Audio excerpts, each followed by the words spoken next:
Expedition 33 has quickly become the most requested game I cover on the channel, with many saying it's their game of the year. After finally playing it myself, I can see why.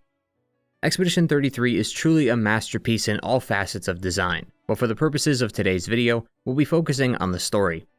I'll not only be explaining the story of the games you know exactly what's going on, but I'll also be analyzing and critiquing it along the way, looking at themes, developer inspiration and intention, character motivations and backstory, as well as give my personal feelings on if any of this narrative content was either done well or not.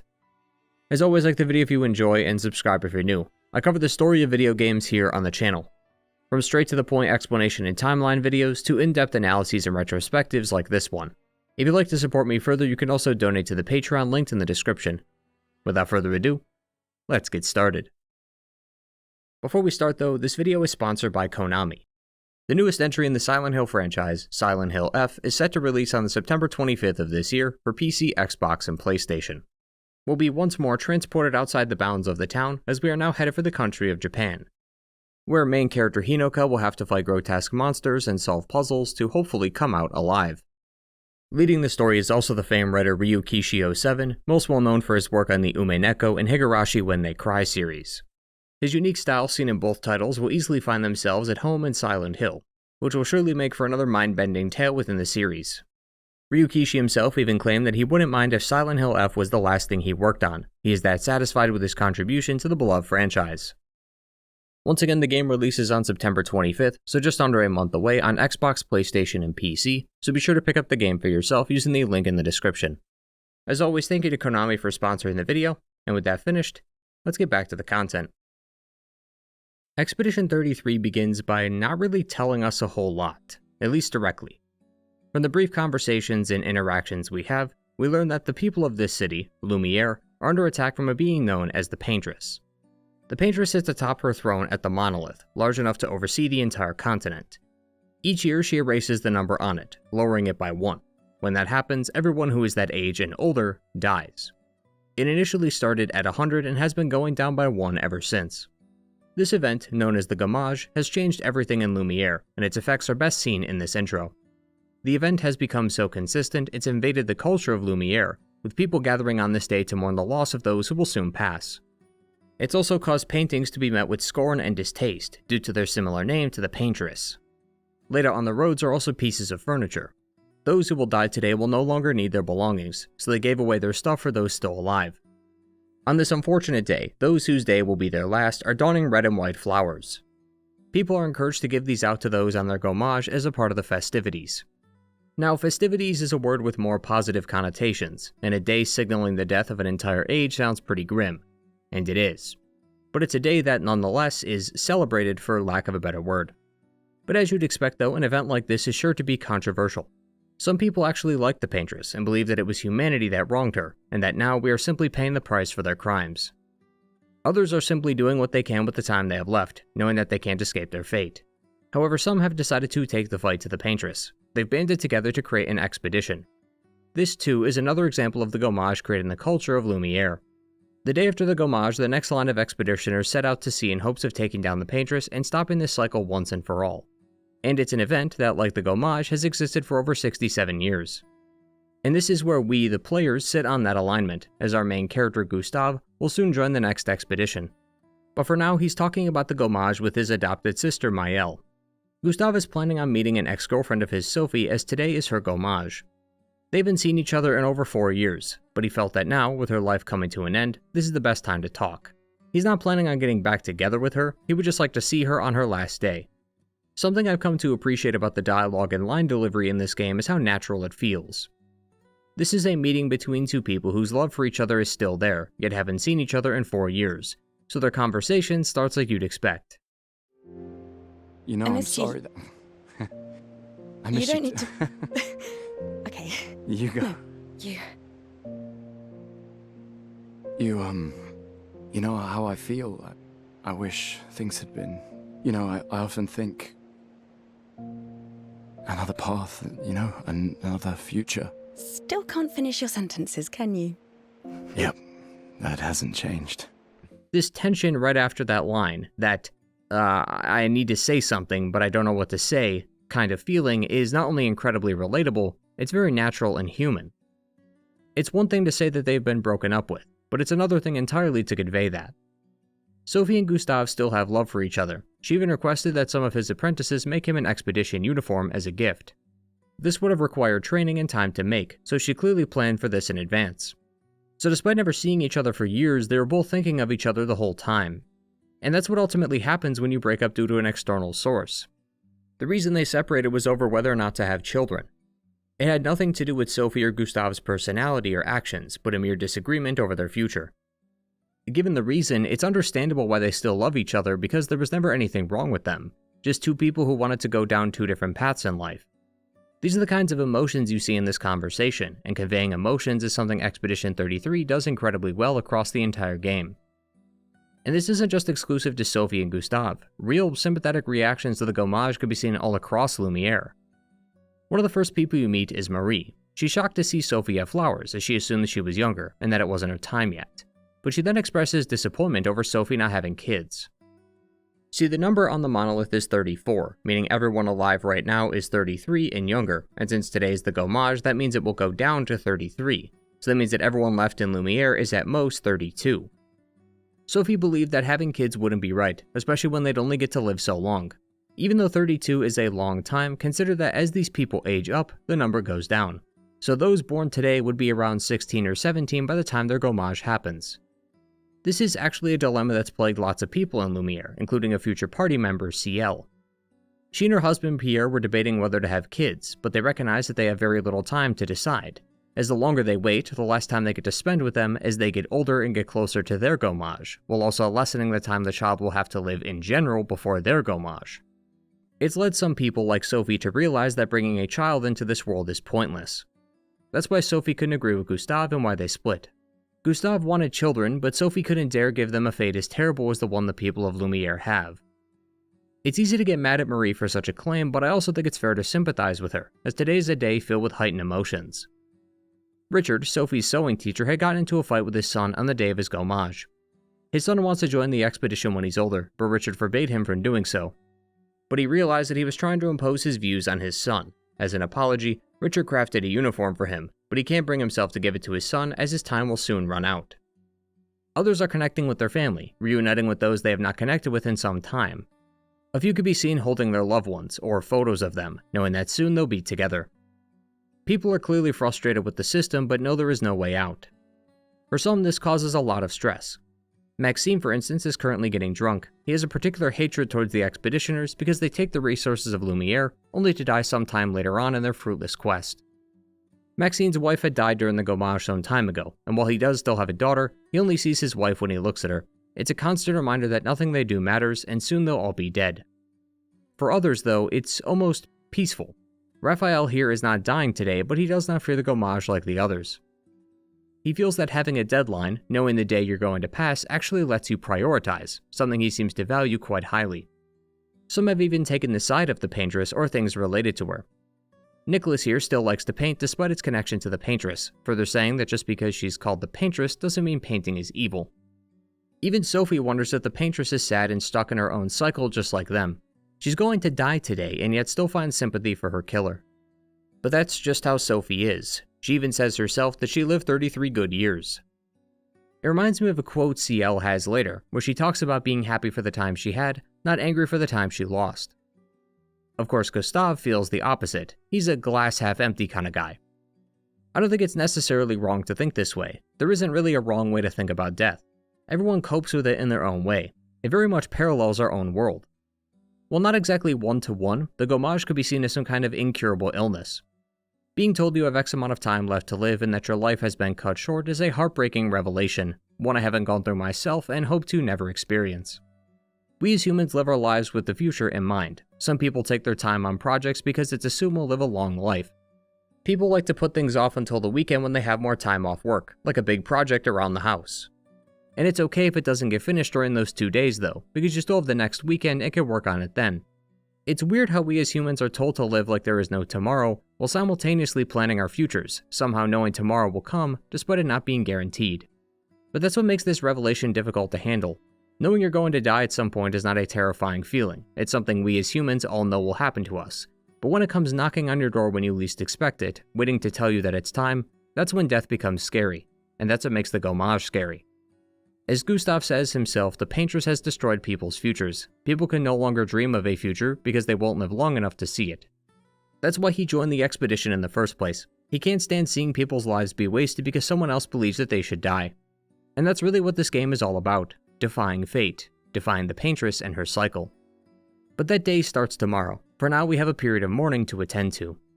As the day comes to a close, the paintress awakens, replacing the number atop the monolith, sending all those who fall within its range to their fate, serving as a grim reminder of the fickle nature of life in Lumiere, but also a reminder of why Gustave is joining the expedition in the first place. What's fascinating about this intro is not just how sad and depressing it is, but how that tone is immediately turned around right after. Now that the gommage has ended, it's time for the expedition. All the expeditioners who are willing to lay their lives on the line have gathered.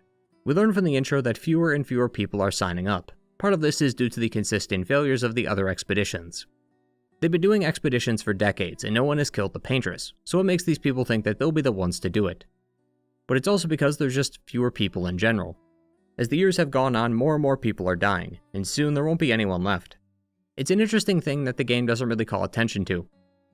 If the first number was 100, then it went down to 99, that meant that people aged 99 and older would die. I don't think I've met a single person that's 99 years old. So when the expeditions began, they were filled with people of all ages. But now that the number is so low, it's forced people to create a system where those whose lives will end next year will spend their last year fighting the paintress. That's how truly dire the situation is here in Lumiere. But for people like Gustave, this revelation doesn't deter them. For see, he studied the previous expeditions. He knows most of their creations and talents, and he will continuously point out what they've left behind. They also have some journals and notes from the previous expeditions to make sure they aren't jumping in blind. So there is a sense of hope in this opening scene, especially when the crew gets together and Gustave's sister says a few words. It's hard not to feel hyped during this moment, now that you've been entrusted with such a monumental task, and as the player, it's fair to assume we're going to make it quite far. But then the game quickly reminds you why decades worth of expeditions have failed, and why you aren't special just because you're the player.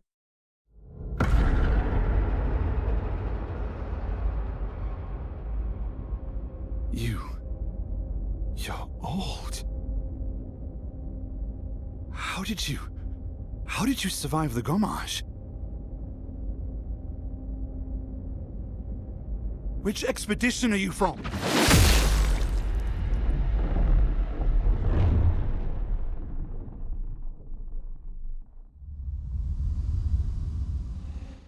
Within seconds, the expedition is under attack from an unknown enemy.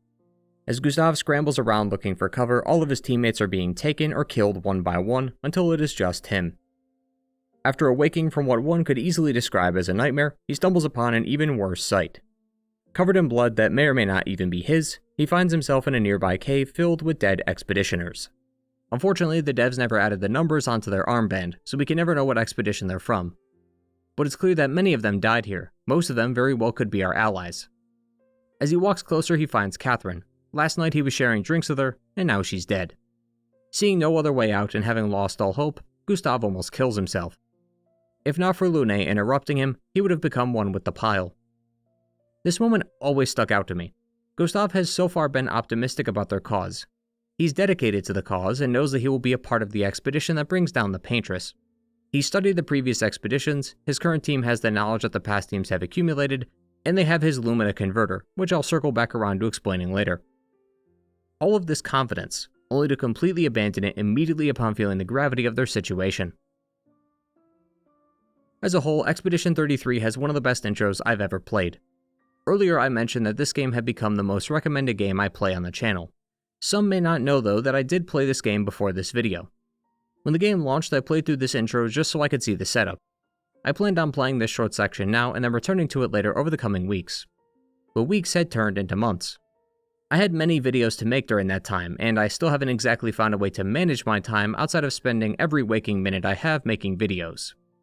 So for the past 4 months, this is where my journey ended. Like those of the 33rd, I had died on that beach, and my expedition was over. I say all this because almost every day I would think about this intro. It had never left my mind. I wanted to see where things would go from here, who would survive, and how the story would even begin, let alone end. My time, like many on their gommage, was unexpectedly cut short. but I think that speaks to the level of quality on display, that such a short section can stay in my mind this long. To have something like that have such an impact on my day-to-day life was something I had not experienced so far, at least to such a length as this. I think what really made the intro to this game special was its willingness to let the mind wander. Expedition 33 is also very good at providing knowledge and lore that in the moment seems irrelevant, only for it to actually be sneakily foreshadowing events soon to come. Maëlle and Gustave talk about the gommage and painters without really explaining what they are, you just have to infer based on what's going on. Also within the prologue is a light show where the dancers etch chroma onto their skin to show off some kind of cool looking magic. One of the audience members finds the process brutal and says that he would never do that to himself. This briefly introduces the concepts of picto and chroma, and how you can hot swap pictos by taking them off your body, which is not only a part of the game's gameplay, but also explains the tattoo-like designs on characters like Lune. Gustave mentions the existence of a dome shield that protects Lumiere during a talk with his apprentices. It's not highlighted or touched upon after, merely mentioned casually because it's a thing the people of Lumiere would know about. In Act 2, some characters can be heard speaking about a girl named Clair. Clair becomes extremely relevant in Act 3, but you won't know that until later, so for now it's just a name. Characters in this game speak with their own knowledge in mind. Often there is a willingness for the games to front-load all the details early to get the player up to speed. But characters in this game know the events of their world, and thus do not need to repeat these details. They will speak of topics we will know nothing about because to them this is normal and casual conversation. It's refreshing to see this in-game because it makes New Game Plus runs incredibly valuable. I think it's worth playing this game again on New Game Plus, just to see how many events in this story were foreshadowed and completely passed you by, now that you have all the knowledge at your disposal. That's all because characters in this game are not mouthpieces that talk for the sake of the player, but living, breathing characters in a story talking to each other. Now that being said, they don't want you to go completely blind into this stuff, so they do give you a hand by making a shoddily put together lore dump disguised as a quiz. Gustave is to answer 3 questions about the history of Lumiere and the expeditions.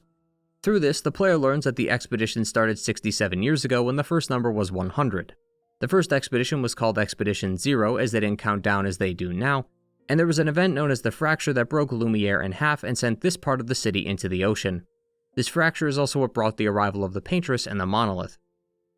So it's good info to have, but it's the exact problem I just identified. Gustave himself even questions the quiz, stating that every child in Lumiere knows their history, so this isn't necessary, and that he obviously knows how Lumina works because he built the Lumina converter.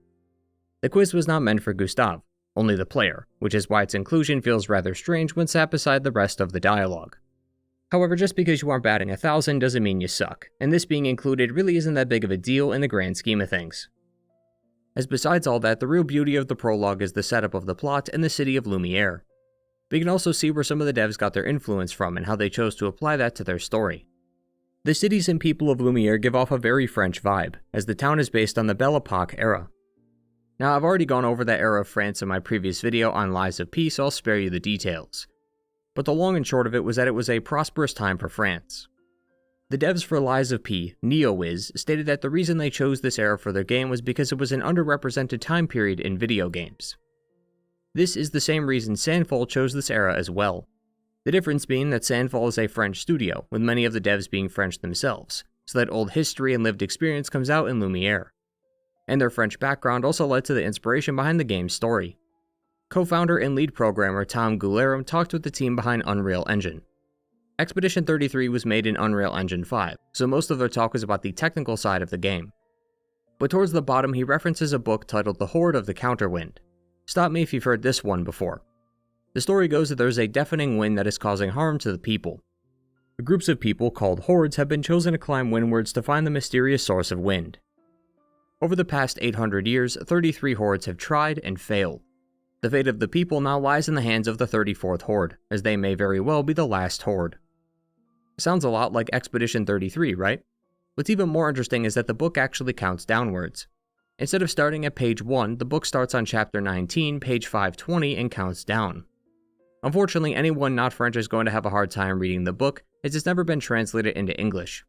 The French Publishers Agency does have a free English sample if you'd like to read the first few pages though. It's such a shame I can't read French, as it seems like an incredible book to read after a playthrough of this game. All in all though, it's a fantastic intro from start to finish, and incredibly memorable, easily one of my favorites in any game. But this is just the intro. We have a lot more game to cover. So with Gustave now back on his feet, Lune now a part of the group, and the continent ready to be explored, let's actually talk about Expedition 33's main location. The main continent is where you'll be doing most of your traveling in Expedition 33. Just a brief glimpse of the map will show you how devastating this fracture truly was. The world has been fractured into numerous pieces, with structures both below and above where they used to be. Sifting through that wreckage though reveals some interesting tales. We find evidence of previous generations living outside Lumiere.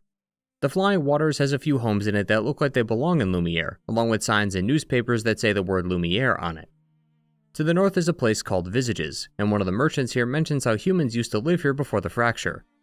But nowadays humanity sticks to Lumiere, and any place outside that shows the forgotten remnants of the previous generation, both their homes and even themselves.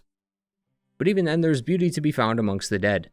Places like the Redwoods and Ancient Sanctuary have lush red trees that surround the play space. Other locations like Yellow Harvest naturally have a yellow color palette to them, but the design of the objects like these flowery corals, for lack of a better word, give it a unique touch. Other places like the Flying Waters or the Sinister Cave are also underwater despite being above ground. Each area has such a distinct feel to it that it feels like stepping into a painting or a canvas. This ethereal feeling makes the game map feel and look like a collage of artwork. Throughout the continent though are the remnants of the past expeditions. I won't lie, while the 33rd expedition was interesting, the moment I heard mention of previous groups I became more interested in learning about their experiences. Most of what is left behind are either their journals, equipment, or more often, their corpses. Through this we can learn a great deal about the expeditions, and they are by far the most interesting part of the game's story. Directly north of Lumiere is the Dark Shores, which is where the 33rd expedition had initially landed. We can see that they weren't the only ones to land here, nor the only ones who died here. In fact, corpses of previous expeditions can be found just about everywhere. Instead of dying though, they've turned to stone. When a being dies at the hands of the world's enemies, their chroma stays within their bodies, rather than being fed back to the paintress. The largest pile of these expedition corpses can be found in the Forgotten Battlefield. Thousands upon thousands of corpses can be seen. It's a pretty grotesque sight. Much of this death was due to their defeat at the hands of the Nevrons, but a singular Nevron, the Duelist, has claimed many of these kills personally. They even wear the flags of the expeditions on their armor, which is about the single coolest thing I've ever seen. While right next to that battlefield is also the Blade and Bow graveyards, which help portray the sheer destruction at hand. But more than just corpses, it's an attempt to show the progression of the expeditions. The devs made a simple addition that, when thinking back on, is genius. Throughout each level are a set of flags that you can rest and upgrade at. Each one has an expedition number attached to it, showing us that this expedition had made it this far. This lets you easily map out a route that each expedition took before it failed. It also provides a unique sense of mystery when you discover them late in the game. Expedition 0 is the one whose flags will appear in the more abstract areas within Expedition 33, but sometimes expeditions like those of the 70th and 60th can be found in the final area of Act 2. Before this, it was known that only Expedition 0 had made it to the monolith, so seeing other flags from the other expeditions here makes you wonder what kind of firepower or skills they had up their sleeves. It's representative of the kind of storytelling we saw in the intro.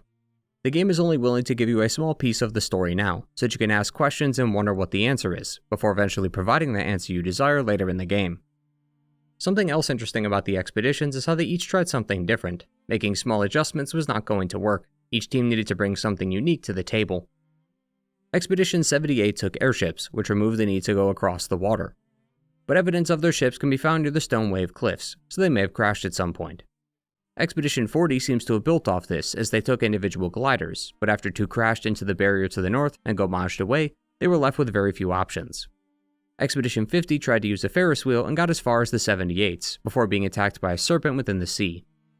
Expedition 43 tried to use a submarine, but they too ran into the serpent and were subsequently stranded without food or water. While Expedition 63 took cars, the remnants of which can be found next to their journals.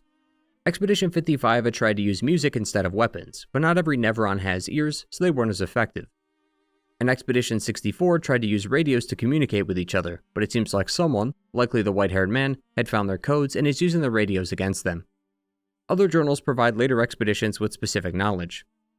Expedition 54 warns to not disguise yourself as a Nevron as they can see right through it, while Expedition 59's notes detail how they all died of food poisoning while trying to eat a Nevron. By far the 2 most important expeditions were those of the 69th and the 70th. Now before you start laughing because I said the funny number, I'd like you to please get your head out of the gutter. Expedition 69 did no such thing during their journey. That was actually Expedition 60. See, now those guys actually believed that clothing had slowed them down, so they went naked, believing it made them more aerodynamic, now that the uniforms were not hiding their glorious muscles.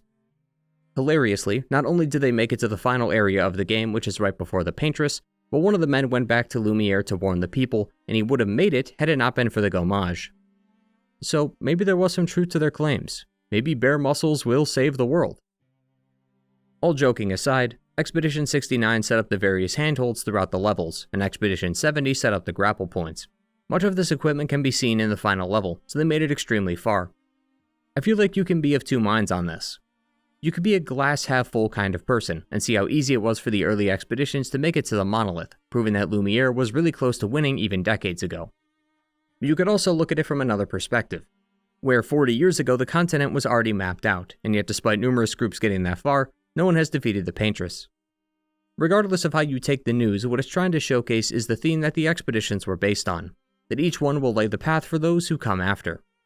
No matter how big or small the contribution, everyone helped in some way, even if we never got to see the fruits of their labor.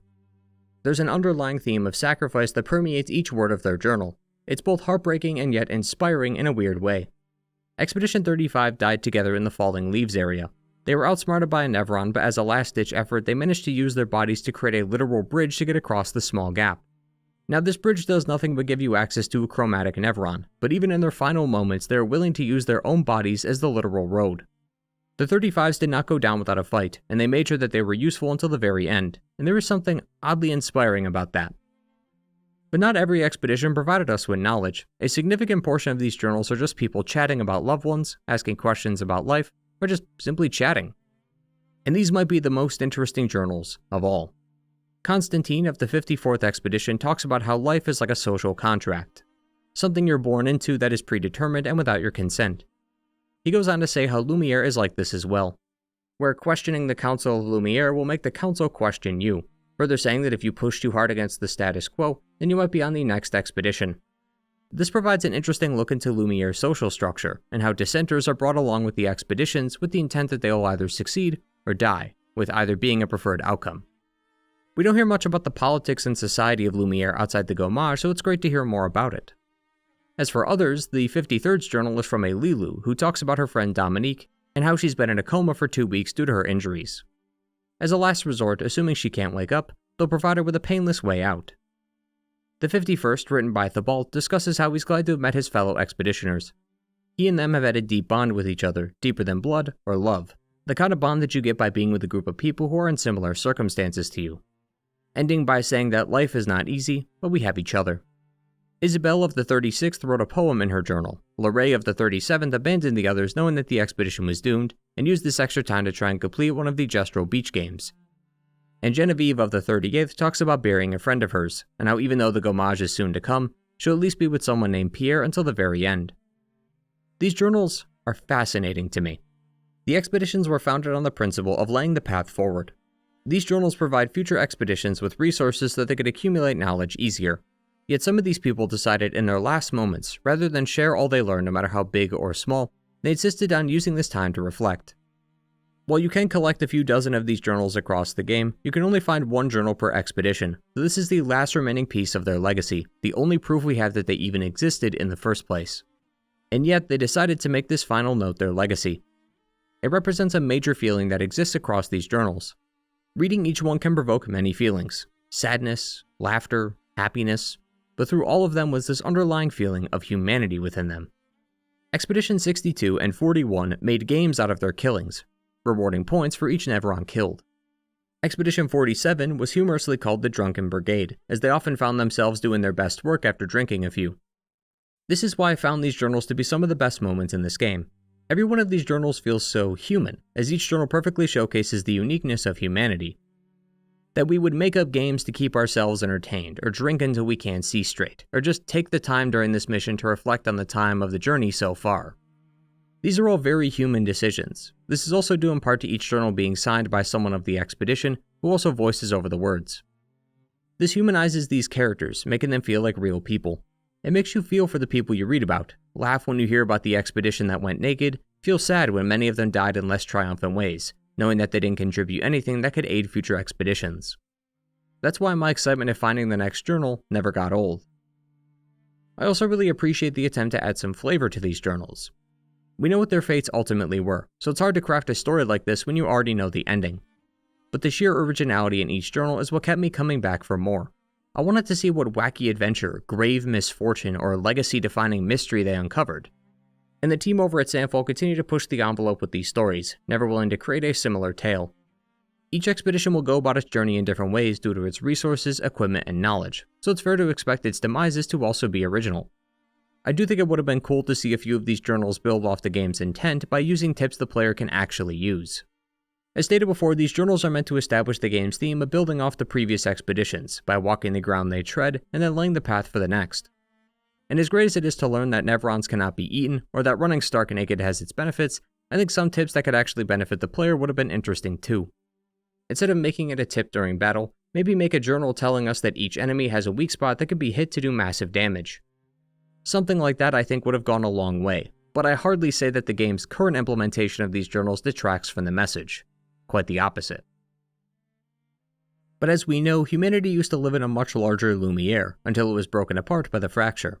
We can find the remnants of that place now covered in golden swords, implying the existence of a massive battle. But Old Lumiere, as it's now called, was destroyed post-fracture. Because of its attachment to the mainland, it was overrun by Nevrons. Nevrons are the main enemy of Expedition 33. Unfortunately though, we don't learn much about the Nevrons' existence, at least until the end. Even then, the designs of these enemies are still a mystery. We do know, however, that there are some variants within their ranks, specifically the chromatic and white Nevrons. Chroma and chromatic are words associated with color in some fashion. This is meant to reinforce the painting art motif present throughout the game, but could also be seen as a metaphor to explain why they are more powerful. Chromatic enemies are stronger than regular Nevrons, in the same way that a drawing has more personality when there is color added to it. On the opposite end of things, the white Nevrons are not immediately hostile. They aren't as vicious as the other Nevrons. In fact, they're actually rather nice. Some of the white Nevrons you meet are incomplete without their central component. The white jar is missing its light, the white demon ear its mine, and the white hexka lacks the same blue shimmering luster as its other brothers.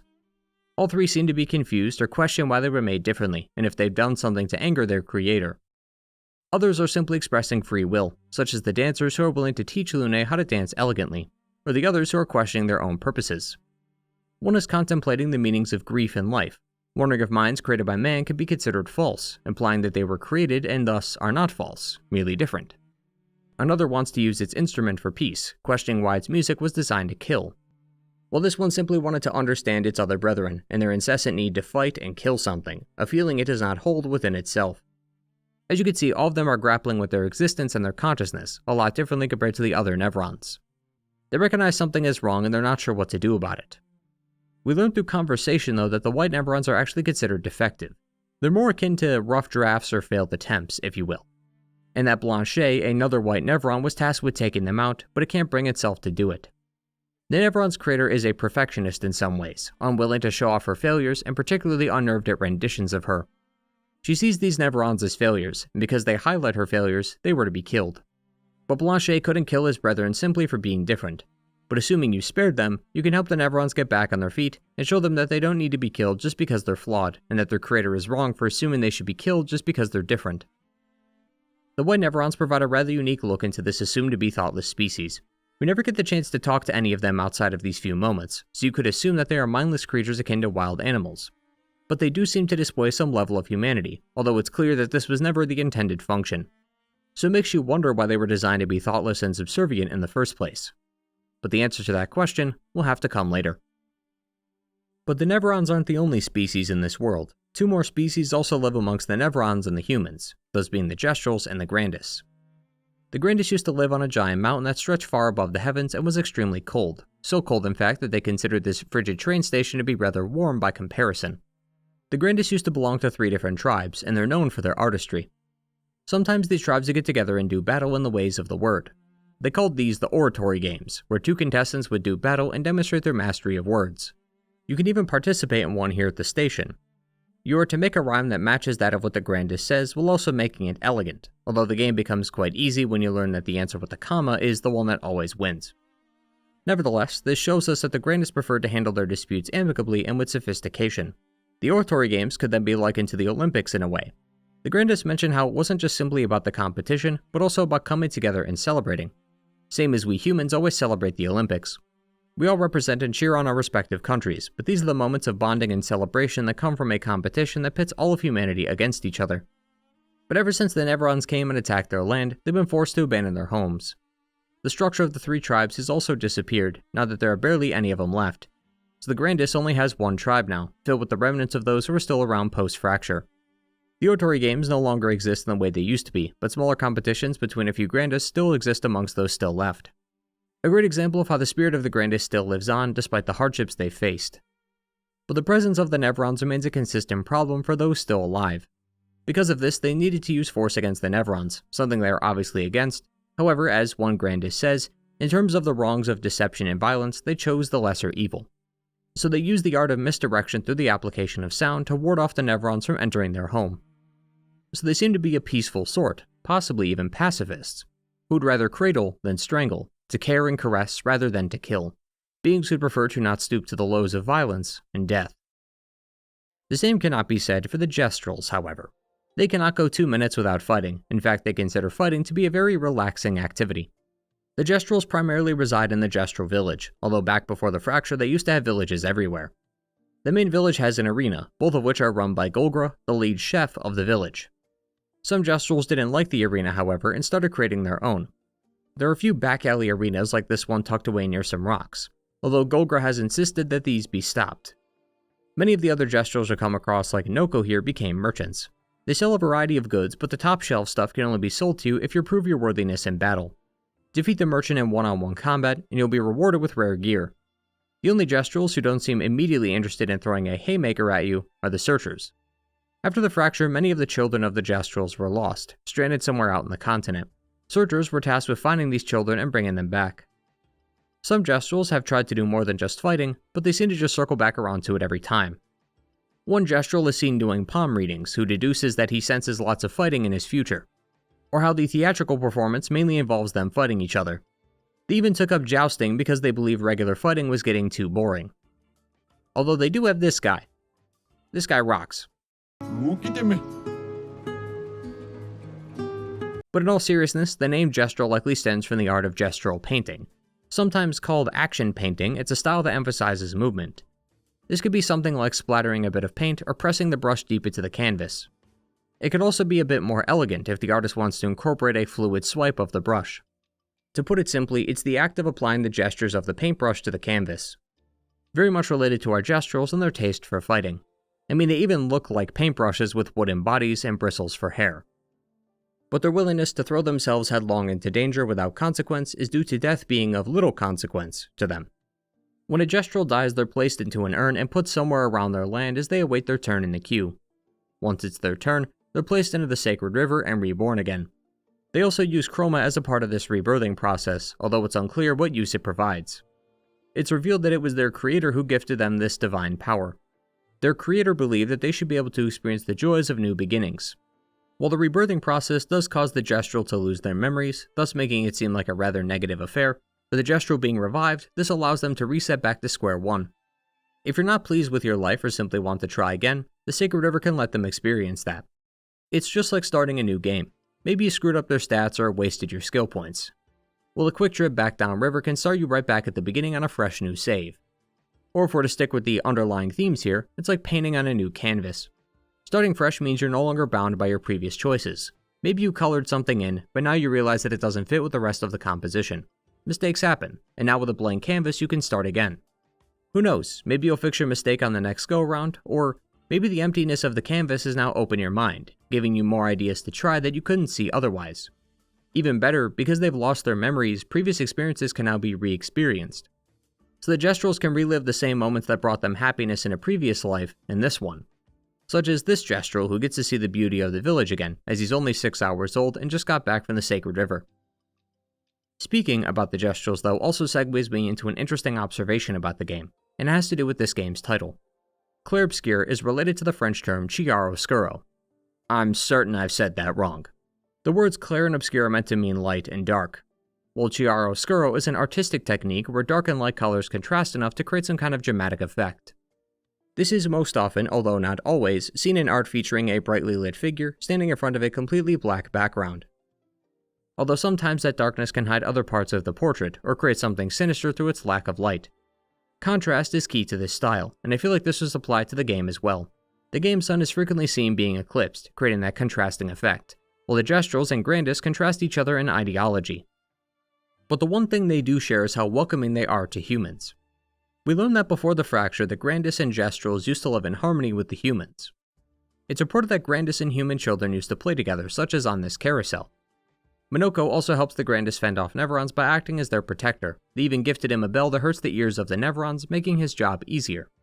The Grandis also know what trains are and what this station used to be for, even commenting on how they showcase the beauty of human ingenuity. One of them even wants to see Lumiere one day. A bit morbid, but on the forgotten battlefield where all the expedition corpses lie are the corpses of Gestrals and Grandis. It's not exactly clear why they were there, but they could have possibly fought alongside the humans in an attempt to hold back the Nevron forces. The ancient Gestral city has buildings in it that look a lot like the buildings seen in Lumiere, either implying that the Gestrals lived in these buildings once before, or that they may have shared them with the humans. Some expeditioners like CL were accepted into the Gestral village and were allowed to compete and even hang out with them, although one expeditioner got his skull cracked in half when hit by a Gestral. By Gestral standards at least, that would mean it was a pretty good get-together. A vendor here at the village, Baramy, is also interested in the expedition journals you collect and is willing to pay you for them, as Moshi, a former searcher, is just as interested in the people of Lumiere as they are in the Gestrals. As one of the Grandis says, there were no Nevrons back then, so there was never a need for violence. While it's never explicitly stated that the Gestrals interacted with humanity and the Grandis, their willingness to accept those who display strength showed that they were very accepting of outsiders, given that the Nevrons didn't exist back then. So all the groups got along without issue. It was only because the fracture and the Nevrons that these groups could no longer live peacefully together. That provides some incredible insight into the world of Expedition 33, and explains why there were buildings and places outside of Lumiere.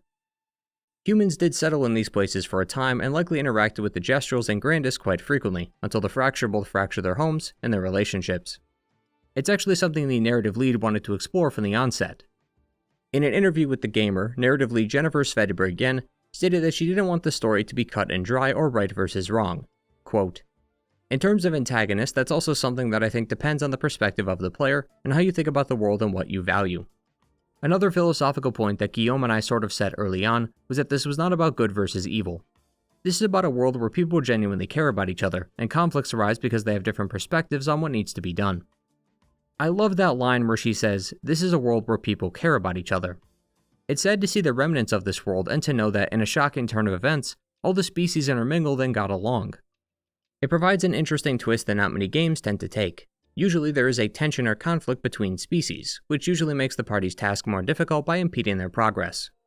But with Expedition 33, you're met with heartfelt welcomes and gratitude. The Gestrals are willing to offer you their wares and are totally fine with humans competing in their arena, as they'll gladly appreciate anyone who shows they have a fighting spirit. And the Grandis found companionship in humans who, if anything, didn't antagonize them and let them live in peace with their people. It's fascinating to hear a Grandis talk about one of their human friends, Eloise, as it compliments her on her hair and her wordplay. I honestly cannot think of a time in game where any of these species were actively forbidding you from doing something because you were human. Now, there was one guy at the casino who would only talk to Minoko and not a human, but these kinds of examples are few and far between. And while the Gestrals do fight you in some key locations, their reasoning is either because they love fighting or because they mistook you for Nevrons. There truly is no bad blood between the species, and that is a rather heartwarming twist I didn't expect, but I really do appreciate. But just as we have light and dark tones of color and ideology, we also have light and dark tones of dialogue. Expedition 33 is genuinely funny at times, a kind of tone you'd not expect from a game with such a depressing pitch. Now, in its defense, the game never marketed itself as some kind of grimdark fantasy a la Warhammer 40k or Berserk. It wants a serious story, but it doesn't want to be too serious. I mean, the game not only has an outfit that has a baguette attached to it, but Gustave can use one as a weapon on New Game Plus. Take these moments right here as a great example, which is right when the party meets its last member, Minoko. Ladies, could I, interest you in a duel? Definitely a Gestral. I will never join you again. There will be a lot of fighting, though. Oh yeah, that's true. Yeah, it's true. There will be a lot of fighting. Exactly. Count me in then. Good. Good. Good. Good. Yes, good. There was also an entire section early on dedicated to comedy. After meeting with Golgra, the party is required to compete in her tournament to get a password, which is, "Get out of my way." It sounds stupid that this is the password, until you realize that there never was a password. Get out of my way! Jeez, go pa' aquí, mamá, parino. No, it's the password. Rico femicola, gor granda bare bombino, passwordito. Gomiku rapito sava.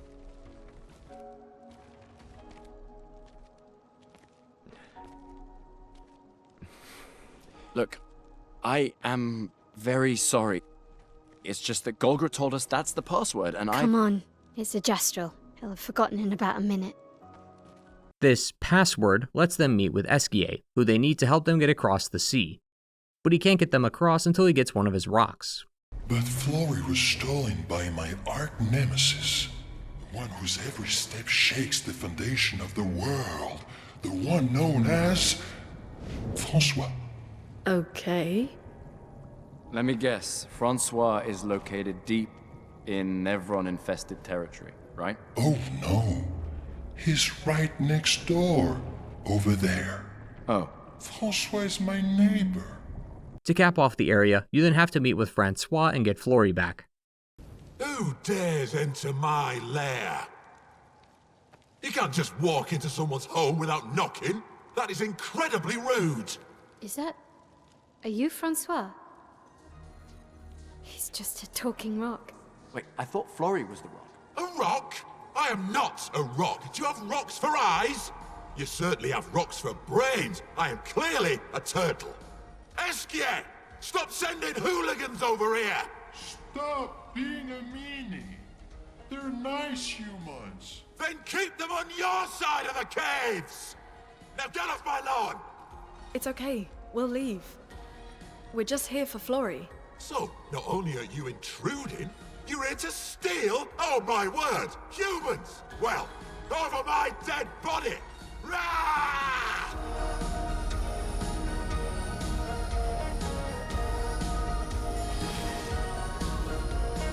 I love that little moment after Francois' battle cry, with the entire team looking around like, are we... Oh, we're really doing this. Okay then. What's even better is that if you look, you can see Gustave look towards the camera, as if he's looking for us for some assistance. I'm just as confused as you, buddy. I don't know why you're looking at me. And all of this is right next to serious moments like the deaths of characters or big plot revelations. The reason for this was due to the director's personal preferences. In an interview with DenfamiNicoGamer, Guillaume sat down with Final Fantasy director Hajime Tabata. Tabata was the director of some of the Fabula Nova Crystallis games, like Type 0 and Final Fantasy 15. The two talk about the differences in Western RPGs and JRPGs, and Guillaume had this to say about the humor. Quote, "Western RPGs tend to maintain a serious tone from start to finish. They often depict a consistently down-to-earth realistic worldview from A to Z. This approach certainly has a sense of realism, but honestly sometimes I find it a little lacking. On the other hand, JRPGs offer the thrill of immersing yourself in a spectacular world that you've never seen before. This is why Expedition 33 wants to be taken seriously, just not all the time. Dragon Age Origins, for example, made by BioWare, is front to back a pretty dark game. Elves in that world are slaves to humans, and Darkspawn wreck the world by blighting everything they touch. It's not a kind and forgiving world, so its tone is rarely ever humorous. Final Fantasy VII, on the other hand, has Cloud participating in a snowboarding minigame not even 20 minutes after a major character dies. The styles of each game are so different that it's less about which one does it better, and more so which one you prefer. And Guillaume's preferences for JRPGs comes out in his work here. But this of course can run the risk of creating an imbalance. If they overlap in any way, that could hurt the intent of the scene. Too much seriousness and you risk creating that depressing narrative that you were hoping to avoid, but too much humor and it could spoil serious moments. Expedition 33's strength is in carefully balancing this and only using it when it's appropriate. Or, in other words, the game is funny when it wants to, and serious when it needs to. This is seen clearly in moments that involve Esquier. At the end of Act 1, something happens that shocks the party. Maëlle is particularly saddened by the event. Esquier offers to be her rock, pun intended, for this moment. He doesn't make a joke or make light of the situation, he's simply being a friend for someone who needs one. This is the genius behind the humor. The team knows when to add humor and when to tone it down, so that the important moments can shine. It prevents the two from ever conflicting, allowing the game to succeed as both a serious story and one with some comedic moments. All of this makes for such a wonderful adventure to get wrapped up in. Exploring unknown worlds like this is always an interesting hook for me. Getting to see how a game weaves its original fictional story with the rest of the game can give you a sense of how the game likes to be told. Expedition 33 is a game with an emphasis on contrast, from viewpoints in ideology to symbolism. It's a beautiful world with a striking art direction that comes out in its characters and its levels. Its humor combined with the serious tone lets the story breathe a little without feeling too suffocatingly dark, and its world building gives the player a keen sense of the world outside Lumiere. It's one of the better fantasy worlds that I've explored in a game, and a lot of that was owed to the contents of the continent. From previous expeditions to the other species and their homes, it makes the place feel lived in, while also providing a sense of the world pre-fracture. But if the exploration and world building are good, then that must mean the main quest is just as good, if not better, right? Returning to our story, Lune and Gustave are still looking for survivors of the 33rd expedition. They meet up at the Indigo Tree only to run into another Nevron, Évêque, guarding the premises. Judging by some of the dead expeditioners nearby, it seems that this Nevron was laying a trap. Once it's defeated, the two find a message. It says that they found Maëlle and took her to the weird corals. The sender, however, did not sign their name or expedition number, so they assume this to be a trap. But seeing as though they don't have much of a choice, the two continue forward towards Maëlle, although much to Lune's disapproval. To their surprise, Maëlle is safe. She's inside this gold manor and has been taken care of by a strange entity known as the Curator. As the crew settles in for the night, Lune notices Gustave is more confident than before. Now that the initial shock of the attack is worn off, he's found a renewed sense of purpose, especially now that Maëlle is safe and sound. So, naturally, that means the next stop is the monolith, or it would be if there wasn't a massive sea between them. This is when the team will go to the Gestral village, pick up CL and the password, scare the guard at the front door, and then travel with Esquier to the Stonewave Cliffs to get his rock. Stopping them from crossing the sea is the Lampmaster. After its defeat, they have access to the rest of the continent. Before they go, though, Gustave throws another rock towards the Paintress, a custom he and Maëlle share. Like I always say, it's not about the rock. It's more about the... Gustave.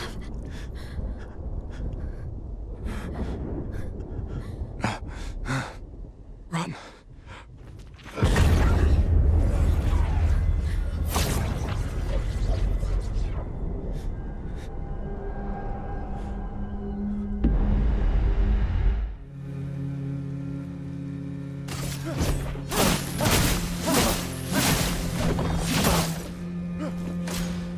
Let her go.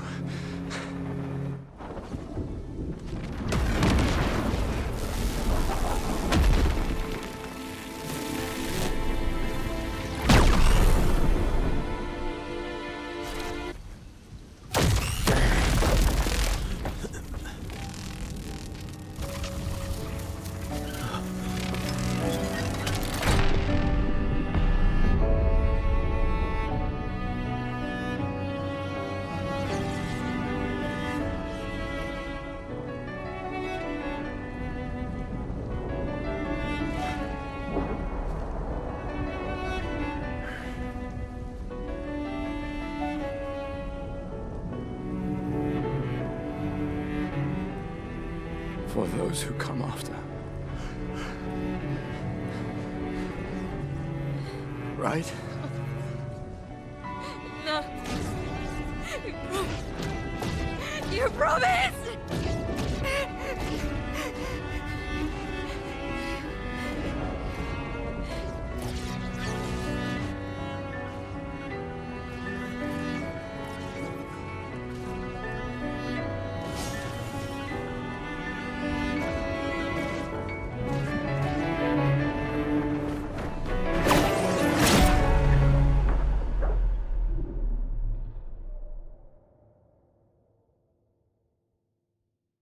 Gustave is dead. I unfortunately was spoiled on this reveal a few weeks after launch, but I still think the moment hits incredibly hard. Characters dying is nothing new, but seeing the main character die, that's a different story. While one could make the argument that everyone in the party are the main characters, Gustave is the first we control, and the only one we can use while at camp. So at least within my mind, and I'd argue most people's, he was the main character. The game really tries its best to hide this death too. Part of his skill tree is still locked by the time you get here, so it's assumed that he'll be sticking around for a while, only for them to pull the rug right out from under you. Back to that article with the gamer, Jennifer went on to say that this idea was thought of well in advance. Quote, "We knew that from the beginning," she says. In general, with a lot of these plot points, it's about what makes sense in the story and what makes sense in terms of the evolution of the characters. It's about thinking about what will push the characters further along their emotional journey, and what will really make sense within the broader theme of what we're trying to achieve. It's a pet peeve of mine when people write stuff and they don't know where they're going with it, and then they try to figure it out as they go. Personally, I have to agree. If you have a solid structure and general idea of what you want to say, I think the story comes out a lot cleaner. Sometimes, typically in live service titles, the story can feel like it was drafted up last week without any understanding of where to take it. More of a write it down now and let tomorrow me figure it out later kind of approach. With Gustave's death being a part of the early drafts, Jennifer and the team were able to craft future events around this moment. A character who appears right after this moment is Vsauce. He'll not only be replacing Gustave in the party, but he'll also be taking that main character role too. This would naturally anger lots of folks, and there's been plenty of debate online about this decision, both in how this just tosses Gustave to the side while also forcing you to like this new guy. But Vsauce's role in the story is way more important than Gustave's, and everything, even down to the reason why he was just shy of saving Gustave here, is explained later. The anger Maëlle feels during this moment continues all the way to the end too, when she confronts the man with the cane again. The order of priority within her sentence during this camp moment implies that she now cares more about the man with the cane than the paintress, as she wants to get revenge for what he did to Gustave. Gustave is also continually mentioned throughout the script. In Act 2, upon meeting Minoko, you'll learn that he and Vsauce have been friends for a long time. Lune says that Gustave would have loved this, as he liked the idea of friendships that could last decades. Lune also thinks Gustave would have loved a future location named the Reacher, as it looks like a large workshop with tools. Gustave never leaves the party's mind, because his legacy continues through them. And actually, I do want to talk about Gustave's legacy for just a moment. A common line in Expedition 33 is for those who come after. A phrase that's meant to reference how, like the expeditions, everyone's contribution will help those who come after, until they eventually meet their goal. Back in Lumiere, we saw how the furniture was being gifted to the next generation, and how the previous expedition's equipment was being used to push future expeditions forward. Gustave similarly talks about legacy. He mentions how his apprentices, thanks to his teachings, will be a part of his legacy, and how Sophie will be too thanks to her making his uniform. Although I ended up using the red one throughout my playthrough, so it's more like Richard's legacy. Sorry about that, Sophie. Case in point, everyone's contributions are being passed down throughout the generations, making it feel like one big collective effort. Sometimes we think of the biggest contributors, the faces of some discovery and not those behind the scene. When Apollo 11 landed on the moon in 1969, everyone from then on remembered Buzz Aldrin and Neil Armstrong as the first men on the moon, not the hundreds of people who worked to get them there in the first place.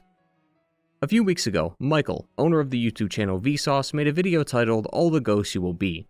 It goes into an in-depth look on legacies, how you and other people will be remembered throughout history, and how after some time, unless you make a significant impact in some way, you're likely to be forgotten after a few generations. Such a perfect time for this video to come out, because I kept thinking about this episode when playing Expedition 33. I'll leave a link to it down below if you want to check it out for yourself. Michael mentioned something similar to this in his video, where he talks about meaning being separate from participation. He says that living twice as long as someone doesn't mean your life is twice as valuable. This line really stuck with me. The quest to defeat the Paintress is not something that will just define the legacy of the 33rd expedition. Without Expedition 69 or 70, the grapples and handholds wouldn't be there, and numerous smaller efforts back home helped bring people into the expeditions in the first place. Each person helped to get the 33rd to this very moment, no matter how small or large their contribution was. That's what's more important, meaning, not participation, and it's Gustave most of all who exemplifies this. Out of the main party, Gustave has contributed the least. He's died first, and we are only a third of the way through the game. But that's not entirely true. See, Gustave always felt like the glue that held everyone together. He's a father and brother figure for Maëlle, who helped give her the confidence she needed to be herself, and is the only reason she's even on this expedition in the first place. Gustave then helped bring Lune and CL into the fold so that they didn't have to operate alone. But most important of all, his Lumina converter will be the sole reason the 33rd expedition makes it to the Paintress. Expedition 33 has abilities called Pictos. These come with stat modifiers like increased health and speed, as well as a buff applied to the character it's equipped to. Pictos have been used by the expeditions for decades, but only Gustave was able to harness its true power. After 4 successful battles with the Picto you have equipped, that becomes Lumina. Lumina can then be attached to any party member even if you don't have the Picto equipped. This allows you to stack dozens of different Lumina at the same time, which is why you'll likely see, whether in your own game or someone else's, damage numbers that reach unheard of heights like over 1 million. This is the work of Gustave's Lumina converter, so even if he's not present, his legacy will live on with you forever. Now you could choose to not use Lumina, likely a pretty interesting challenge run, but I think it would, if anything, just highlight how important the device truly was to the expedition. I have full confidence in saying that without Gustave, this expedition would have failed. Gustave has also been writing in a journal during his journey, jotting down notes and writing things about the world outside Lumiere. Lune mentions to Gustave how it's been over 67 years and yet they barely know anything about the Paintress. In fact, dialogue around Lumiere suggests that they don't even know about the Grandis, Gestrals, or Esquier, despite previous generations living with them. People are aware of their existence, but it's widely debated in Lumiere if it's just folktales or truth. Gustave's journal then will serve as a history book filled with the answers to the people's questions. Everyone will finally get to learn what's outside Lumiere. So he'll not only save Lumiere from the Paintress, he could very well change Lumiere's understanding of the world. All this coming from one man who died a third of the way through the journey. Meaning, not participation. That's what defines a legacy. Act 1 is hard to form an opinion on. Minus the immediate events like Gustave's death, most of the game's key revelations are expanded upon in future acts. From important events like who saved Maëlle and how she ended up at the manor to broader concepts like the Nevrons and their purpose. Each of these is developed and or answered in the following acts. As such, Act 1 is like an appetizer, if you will. It sets up lots of events and concepts so as to hopefully get the player interested enough to learn more. It continues the game's signature style of withholding details related to the plot or foreshadowing moments early right under the player's nose. As such, many of the same positives that come from the prologue can be applied here to Act 1. So even though it's not answering many questions, and if anything is leaving us with a few more, this act was intentionally designed this way, and thus succeeds in the goal it was meant to achieve. While I didn't know much about what was going on at this point, I was very excited to see where the story was headed. All the burning questions from the prologue now sat next to a few others, like the White Nevrons and the Gestrals. A sense of mystery is something I always look forward to in games because I get too excited thinking about the answers to those questions. And Expedition 33 is a game that wants you to not only have questions, but also have the drive to seek out those answers. But without any concrete info being presented, its only notable moment would be right here at the very end with Gustave. I've already spoken my mind on that, so I won't rehash the same statements, but it's truly an unexpected but great way to cap off Act 1. But now, thanks to Gustave's death, we have an opening in our party, which will be filled by our newest party member, and through him, the rest of the expedition and the player will learn everything they need to know about this world. After Gustave's death, Maëlle is confronted by the white-haired man, who we learn is named Renoir. Renoir pushes Maëlle's soul out of her body temporarily, which lets her come in contact with two unnamed people who are arguing about her. Renoir claims that what he's done was a kindness, not a cruelty, but both the player and Maëlle would find that hard to believe. As Renoir talks to Maëlle, she is saved by a man named Vsauce. Vsauce is going to be our window into another world, for see, he was a part of Expedition 0, the very first expedition. Renoir was not only their commander, but the reason they're still alive despite being older than the number on the monolith is because some of them became immortal, thus allowing them to sidestep the gommage. Vsauce then offers to join Expedition 33, as he wants to put a stop to Renoir and the Paintress, even if it comes at the cost of his immortality. Act 2 is also where the player will be introduced to the relationship mechanic. Vsauce can talk with members of the party to gain their trust and increase their relationship score. This isn't exactly a romance mechanic per se, although you can romance CL or Lune if you choose to, as it's mainly about Vsauce doing his best to cozy up with the party.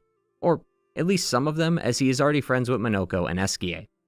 To do this, you'll have to break for camp and interact with them there. While I initially said that I was more interested in the other expeditions than the 33rd, that isn't to say I found nothing to like about them. Quite the opposite. The last remaining members of the 33rd expedition are quite a varied bunch, both in backstory and opinion, but I found each one to be fascinating. The camp parts of Expedition 33 became some of my favorite moments in the game.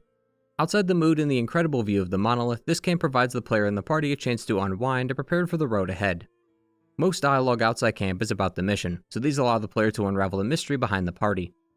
I think part of what made these conversations great were that they were inspired by another game that nailed this same mood.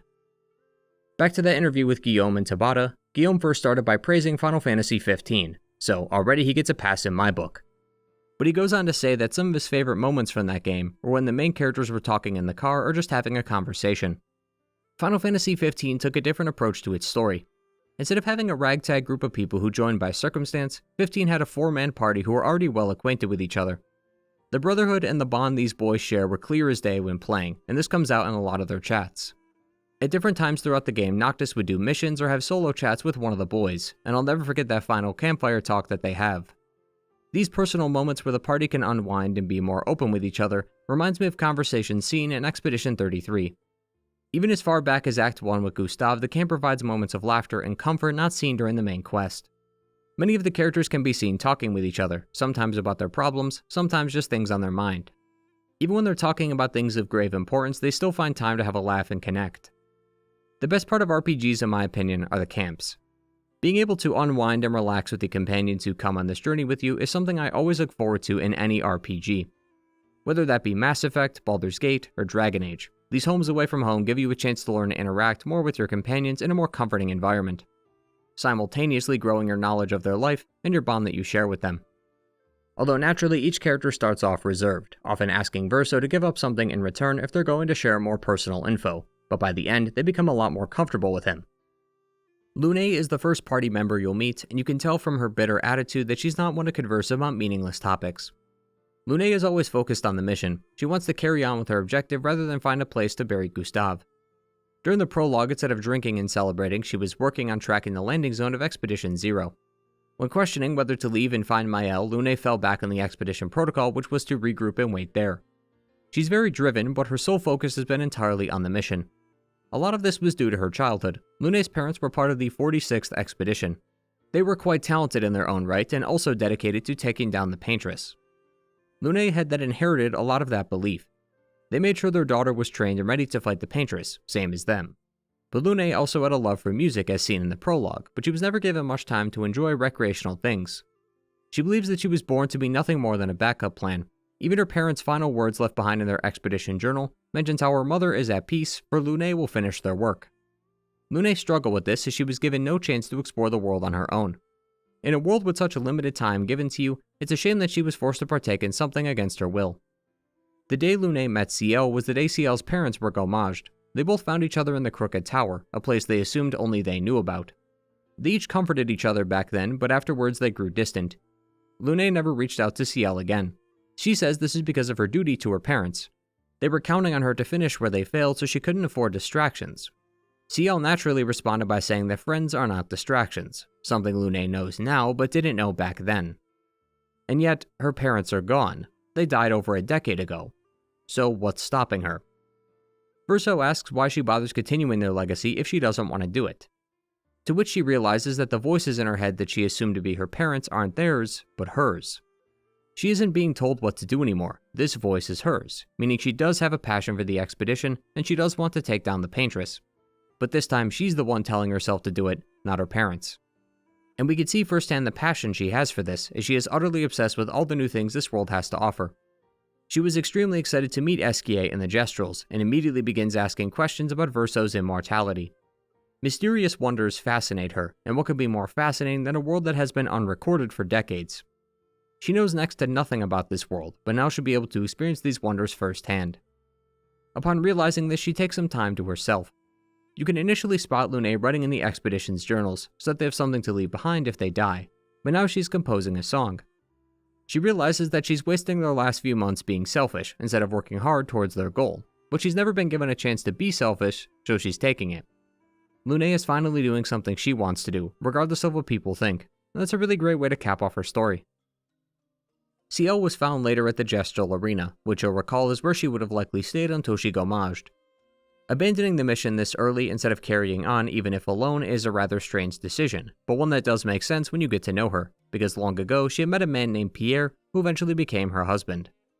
She loved Pierre to death, but one day he never returned. He was a part of the Outdome teams designed to go outside Lumiere and look for resources, but an accident occurred which took his life, an event that still haunts Ciel to this day. She talks about dealing with this grief, and how everywhere she looked, she saw the empty void that Pierre used to occupy. This consumed her, so much so that she swam out to sea with no intent of coming back. She was accepting death in this moment, until she was rescued by Esquier.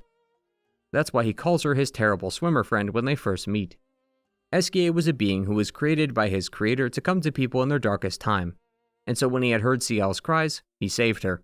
She doesn't remember what happened that day, so the truth about Esquier is still a mystery to her until later in the game. but when she woke up on the docks the following morning with no memory of the day before, she went to the hospital and found that while she was alive, the baby inside her wasn't.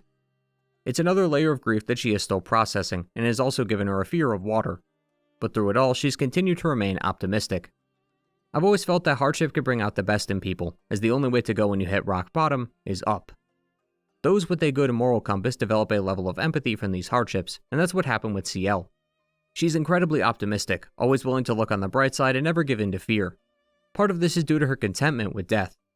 At the very end, when the team confronts the Paintress, CL says that everyone will give it their all, and if it's enough, then it's enough, and if it's not, then it's not. As long as you give 100% of your effort, the result shouldn't matter. CL is content with either outcome. Either they beat the Paintress, or she dies and gets to see Pierre in the afterlife. That's why she's so optimistic. All roads lead to a desired outcome for her. That doesn't mean she's not going to put in all of her effort into killing the Paintress or willingly take her own life before it, but if death comes before her newfound life post-Paintress, then so be it. She's very much a person willing to accept how her cards have been dealt, which may explain why one of her weapons are cards. It's this belief that you can't control everything in life, so it's best to focus on what you can control and let go of things you can't. CL and Lune are fantastic party members, tonally opposite in many ways. Like the journals, the emotions they feel and the circumstances that brought them here feel very human. There are a lot of life lessons that really stuck with me when talking with these two. Especially with how CL is willing to disregard the things she can't control, or how Lune is choosing things for herself. I think these are helpful lessons to keep in mind. I think we as humans always desire control of the situation, because if we have total control, we can shape its will into our desired design. So when something comes along that's unexpected or not under your grasp, it can feel overwhelming. But there truly is nothing you can do when something is out of your control. I also think we sometimes put the value and well-being of others over ourselves. Now this isn't a bad thing depending on the situation, but it's important to not neglect yourself in pursuit of helping others. You too are human with needs and wants, so your health should be a factor in your decision making. Lune worked tirelessly to be an expeditioner because her parents trained her from birth. It ended up being something she cares about, but she did miss out on life's simple pleasures like playing music, something she's taken full advantage of now. Both CL and Lune are great additions to the team. They're not only respectable fighters in their own right, but their attitude balances the party. CL is more empathetic, while Lune is more logical. This sometimes can cause some issues though, like when Maëlle was freaking out over seeing Renoir.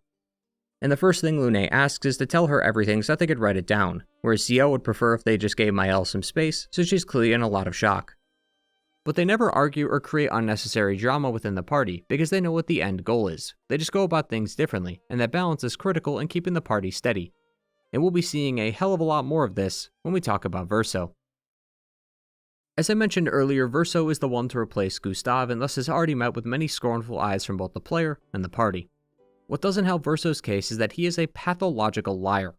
Much of what he says is completely untrustworthy. Take this for instance. Renoir isn't just Verso's commander. That's his father. Little important, right? These kinds of details going unmentioned certainly don't help his case, as he's already met with suspicion. But like the other party members, Verso's truth will reveal itself in due time. The difference being that Verso is the main character for this act, so his story and the story of Act 2 are quite intertwined. The first place the team passes on their way to the monolith is that forgotten battlefield with all the dead expeditioners. They will then avenge all of those who came before by defeating the duelist. Their next objective is to find the heart of the Paintress. There is a large barrier to the north that blocks anything from entering. Destroying the heart is the only way to dispel the barrier, and that heart is in the center of old Lumiere. They'll also need some extra firepower to help, so they'll be going to Minoko Station to recruit Minoko. As alluded to earlier, Minoko is a Gestral and a searcher. He met Verso a long time ago, and the two have been friends ever since. Much of Minoko's conversations with Verso are about the fun times they've had. Like the time Verso was eaten by a giant snake, or when Minoko was trapped under a building for a year, or all the Nevrons that royally kicked their ass. It's like that bond that was mentioned in the 51st journal, a bond that can only be made through the shared experiences each person has with each other. But after some time, Minoko went to live in the mountains and joined the Grandis, which is why he's seen defending them from any nearby Nevrons. Not only can he use the bell, but like a blue mage from Final Fantasy, he can use the feet of enemies he kills to learn their abilities. With this, and Lune being barefoot throughout the game, I'm sensing a theme here. Not hating, just an observation. Minoko mostly sticks to the background for the remainder of the story, that is until they get to Old Lumiere. There they will meet with Renoir and a battle will ensue, with Noko having died during the attack. Minoko is naturally deeply saddened by the whole affair. Noko, despite being younger, was actually his mentor. He helped Minoko back in the day, and so every turn around the wheel he makes sure to help Noko back. But it doesn't get any easier, as Noko will lose his memories of who he once was. Minoko initially wanted to wait until the Paintress was dealt with, but now he wants to take Minoko back today, so he and Verso will travel to the Sacred River. Minoko wants to skip the queue though, which angers Golgra, who is still mad at him for something he did over 10 years ago. Part of the reason they have a system in place for the Sacred River is because if everyone was revived there'd be too many children and not enough adults to care for them. So Golgra has been slowly reviving them over time rather than all at once. But she will allow Noko to jump ahead if they best her in a duel. Assuming you win, Noko is revived, but he does not remember much of his past life. He only remembers Minoko and has no recollection of his talks with Expedition 33. I really do feel for Minoko in this moment. Noko's condition is not unlike an older relative getting dementia. Seeing them as a shadow of who they once were, while also forgetting everything about them including you, that's pretty terrifying. Thankfully, none of my family has been affected by it, and I hope it never does. It's like talking to them for the first time. All the memories you had with them are slowly going away as time goes on. Everywhere they go could feel like they're lost. Places they used to know like the back of their hand are foreign to them, even places like their own home. I wouldn't wish that on anyone. The only consolation is that at least Noko can come back to life. Spending your last few years forgetting everything is a lot scarier than the flow of the Sacred River, as at least Minoko can rebuild his relationship with Noko over time. Picking up from where we left off, after the party recruits Minoko, it's on to old Lumiere. Minoko shows off a bit by destroying one of the buildings blocking their path, but ends up causing a bit more destruction than he had intended, causing the group to be split. Ciel and Lune travel with Minoko, which is when they learn that Verso and Renoir are related. In the meantime, Verso and Mael travel alone. Verso ends up leaving Mael to her devices, so as to get Renoir to open the manor for her. As if he was present, he would know of his plan and refuse to open it. But along with Renoir is a woman that looks like a female version of the Curator, and a girl with a mask named Alicia. We've seen her a few times prior to this, as Renoir and Alicia have been causing Mael nightmares. Once the fight is over, Minoko will realize that Noko was caught in the initial blast and is dead, which we discussed earlier. Mael takes her anger out on Renoir for this, but is attacked in retaliation. Verso manages to save her, but he calls her Alicia. Afterwards, the manor then shortly disappears, taking the heart with it. Back at camp, Verso is once again grilled for not telling the truth about Renoir. He's also questioned about his knowledge of beings known as Axons. Expedition 58 believed that Verso knew a way past the barrier. Verso knows exactly what Lune is talking about, but he claims he didn't mention it because it was a dead end. The reason is that to pass the barrier, you'll need to make a weapon strong enough to pierce it, and the only way to do that is to kill 2 of the world's Axons. Despite his reservations, the team convinces him to do it anyway, as they have no other choice. Now, the Axons are quite important because of what they symbolize, but none of that symbolism will make sense until we get to the end of the act. So I'll be speeding through this for now with the intent of coming back to it later. For the immediate events, the 2 Axon they are meant to kill are the Visages and Sirene. Something interesting about the Axon fights is that one party member deals the killing blow, while the rest of the party is affected by some kind of magic or spell. But the one chosen and how they overcome it is rather interesting. When traversing the realm of the Visages, they meet with the Mask Keeper, who is assumed to be an aide or assistant to the Visages. But as its name suggests, it was merely hiding itself behind a mask, for it is the true Axon. Once it's defeated, it releases one last move. It says, "We all need masks," and then throws a mask on everyone, masks that cannot be taken off. The only one who doesn't struggle with this is Ciel. Owing to her empathetic side, she realizes that the mask isn't evil because the mask is her. Masks in this case are metaphorical, something people hide behind, like Verso now he hides from the truth. Ciel is open and honest about herself and knows who she is. She has no need to hide anything, not from other people, nor herself. That's why she has no trouble pulling the mask off her. The second Axon is Sirene. She uses her abilities to manipulate the party with her charming dance. She also can display illusions of the party members' desire, which is why we see Pierre, Noko, Gustave, and Lune's parents. But Verso seems unaffected by the illusions, likely due to his lack of desires, which will make a bit more sense when we enter Act 3. The one who ultimately delivers the killing blow, though, is Lune. Owing to her logical side, Lune is more about the facts and acting logical. She's rarely driven by her emotions. This is why she was affected by the mask, because she was using the mission to hide her true feelings. But this is the one time where her logical attitude helped save the party. Whereas with Ciel, she was so emotional that she never needed to hide who she was, but her emotions drive her too much, as her desire to see Pierre again is a major motivator for her, and so Sirene manipulated her by using him against her. Although Lumiere does become enchanted by Sirene. In fact, you'd be forgiven for thinking she would not be the one capable of defeating her because she mentions Sirene and her beauty more than any character in the party. But maybe she was only interested in Sirene because of her wondrous nature. Again, she's shown to be very interested in this world and its secrets, and Sirene can be seen as one of those many secrets yet to be unraveled. After both Axons are defeated, Mael is gifted with a weapon called the Barrier Breaker, which they will use to, break the barrier. The rest of the party then celebrates by drinking some of Vsauce's wine, which he kept inside Esquier. Vsauce sits by himself away from the group and is visited by Alicia, who gives him a letter. This is when Vsauce reveals that Alicia is his sister, adding yet another complication to the story. During their chat, Renoir appears, questioning what he thinks Vsauce's plan will achieve, ending by saying, "You think you're ready to pay the price, but are you willing to let them pay the price for you?" Another moment of foreshadowing that will make sense later. Mael then breaks the barrier, and now the stage is set for the final showdown. Well, not exactly. See, they try to attack the Paintress, but she's unharmed by everything. That's because she's not the real Paintress. That female curator-type entity we saw earlier is the real Paintress. She then creates a portal that leads inside the monolith. From here, the party races all the way to the top, passing areas that look just like the areas we've already gone through.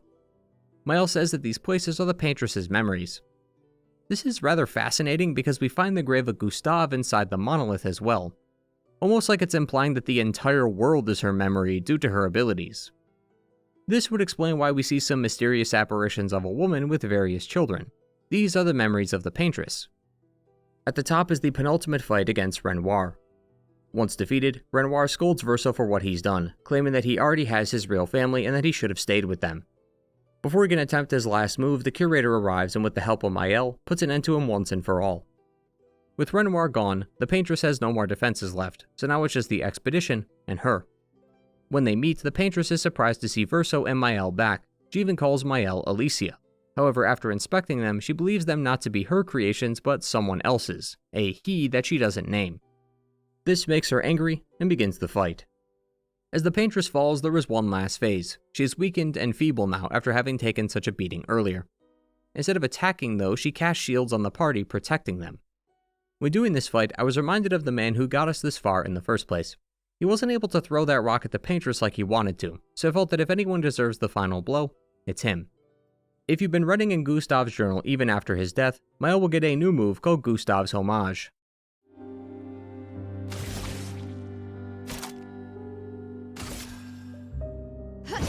For Gustave.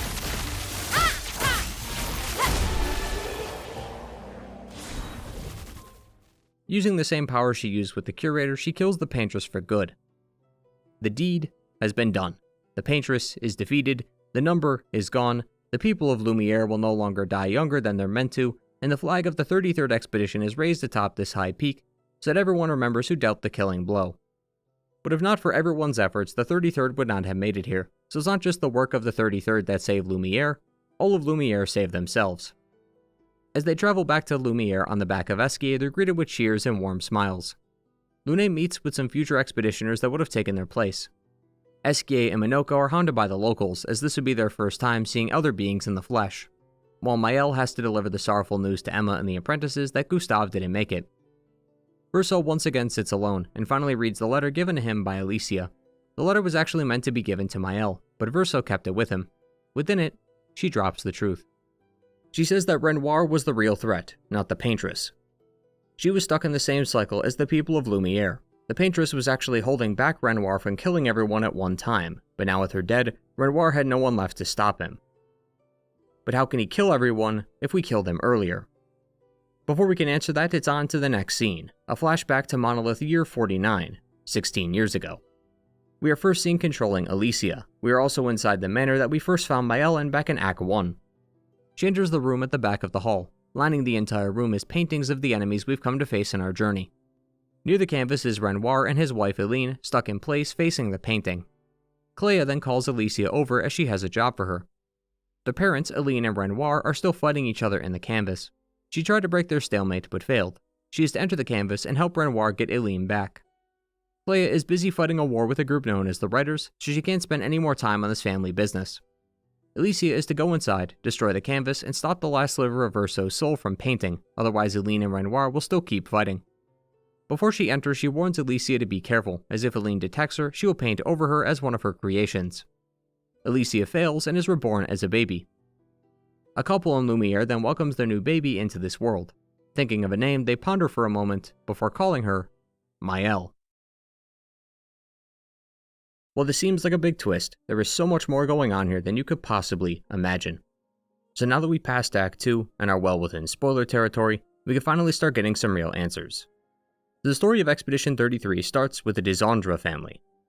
There are 5 people within this family: the husband, Renoir, the wife, Eline, and their 3 kids, Clair, Vsauce, and Alicia. They are a family of painters, who are part of a group called the Painters' Council.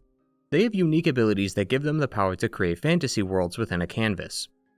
Expedition 33's world takes place entirely within Vsauce's canvas. Vsauce, as a boy, loved his canvas and would frequently play within it. He created some friends within the canvas to keep him company, mainly Minoko and Noko, who are named after the family dogs, the Gestrals, the Grandis, and Esquier. There is a plushie of Esquier in Vsauce's room, but it's not entirely clear if the plushie was based on Esquier's design that Vsauce initially created, or was the other way around. Some of the family occasionally went into this painting as well. Francois would play together with Vsauce and Clair, the latter of whom he misses deeply. As Vsauce grew older though, he started taking up piano instead of art, and left the canvas behind. Currently, the Desandre family seem to be at war with a faction known as the Writers, who may also have some creative powers defined through writing. It's reported that the Writers had used Alicia. How they came in contact with her we simply do not know, but we know that this resulted in a fire within the Desandre family manor. Alicia would have been the sole victim had it not been for Vsauce, who had sacrificed himself to save her. When the fires had been extinguished, Vsauce had died, with Alicia being scarred permanently, losing her voice and eye, and barely being able to breathe.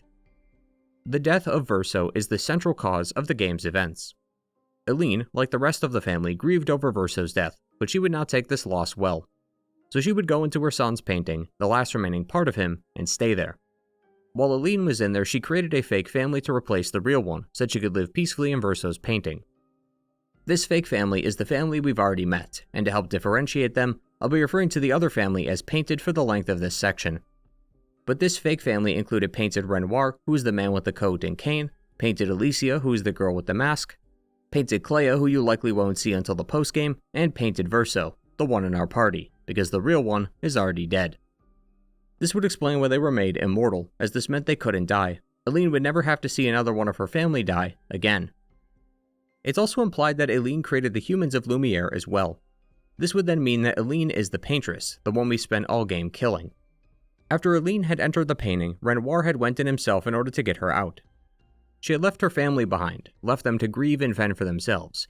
Renoir mentions this in a journal of his, stating that none of them exist to her anymore. Renoir wants his wife to move on and heal with them, but they can't do that if she's still in the painting living in her fake delusions with her fake family. So Renoir planned to go into the painting, get her out, and then destroy the canvas. He doesn't want to destroy the last piece of Vsauce's soul, but he must if his family is to heal. His arrival though, either due to his entrance or the battle that ensued between Eline and Renoir, caused the fracture that broke the continent. Eline had also proved quite formidable, the two of them locked in a stalemate, with Eline being present at the top of the monolith and Renoir at the bottom. Because of this, their powers were limited. Renoir planned on gommaging everyone at one time, but he's not powerful enough due to Eline, but Eline wasn't strong enough to hold him back permanently. This is why only some people died during the gommage, and then why everyone died at the end of Act 2, because we sent Eline out of the canvas, so Renoir had all his power back. At the time though, it was just a stalemate. They were still able to project themselves out of their prisons, but it seems like their powers were still limited. Eline as the paintress can be seen in the manor in Old Lumiere, and Renoir is revealed to be the curator. This would explain why he was at the manor and why he took care of Maëlle. But as we know, the stalemate lasted a long time, so Clair took it upon herself to tip the odds in Renoir's favor. Clair entered the painted world and learned of her painted version. She was rather offended by its appearance, and so painted over Painted Clair, so the real Clair could control her and not Eline. Clair then instructed Painted Clair to create the Nevrons. All of this talk of the mistress from the White Nevrons was referring to Painted Clair. These Nevrons would trap the chroma of those they killed. As the real Clair puts it, she who controls the chroma controls the canvas. Chroma is how they increase their power, and Clair did not want Eline to have more chroma. So she created the Nevrons to trap the chroma inside the bodies of the beings they killed so that it couldn't be funneled back to Eline, which in turn would keep her weak, allowing Renoir to overpower her. She also seems to have employed the use of these mountain Nevrons, whose only purpose is to eat the landscape. This may have been another strategy of hers to remove the contents of the canvas, but it still wasn't enough. Sometime after this, the expeditions in Lumiere started. Initially, they were search and rescue parties who went out to search for their loved ones, but eventually they formed to take down the Paintress, as they believed that she was the one killing them. The first expedition was Expedition 0, led by Painted Renoir. He, along with his son Painted Verso, among many others, would travel to the continent for answers. The expedition made it to the barrier, but they were greeted by real Clair. She told Painted Verso and Painted Renoir the whole story, about how they are fictional characters in a painting. She also told them to go back home. They didn't want to go back home, so real Clair tried to kill them, although given the two were immortal, she was unsuccessful. There is one notable member of Expedition 0 that did survive though. Simon was easily one of the strongest men in the expedition. He had fallen in love with Painted Clair, but the real Clair came and took her away. She placed her painted version in the Flying Manor, where Painted Clair would create more Nevrons for eternity. Real Clair had then given Simon the power to defeat the Axons. He was the one who felled the Axon found at Old Lumiere and is responsible for the countless swords strewn about the region. Clair then told Simon to enter the monolith, presumably to defeat Eileen, but that's when he would meet with Eileen. Eileen showed Simon that he could save Painted Clair, but to do that, he would have to fight the one holding Eileen's power back. So he descended to the bottom of the monolith to confront real Renoir. But Renoir was incredibly skilled, and Simon was ultimately defeated. However, either because of Renoir's lack of power due to being imprisoned or Simon's excessive power, he was unable to be killed. At best, Renoir was able to send him into the abyss, deep below the earth, and imprison him. Not too long after, Verso would meet with a girl named Julie.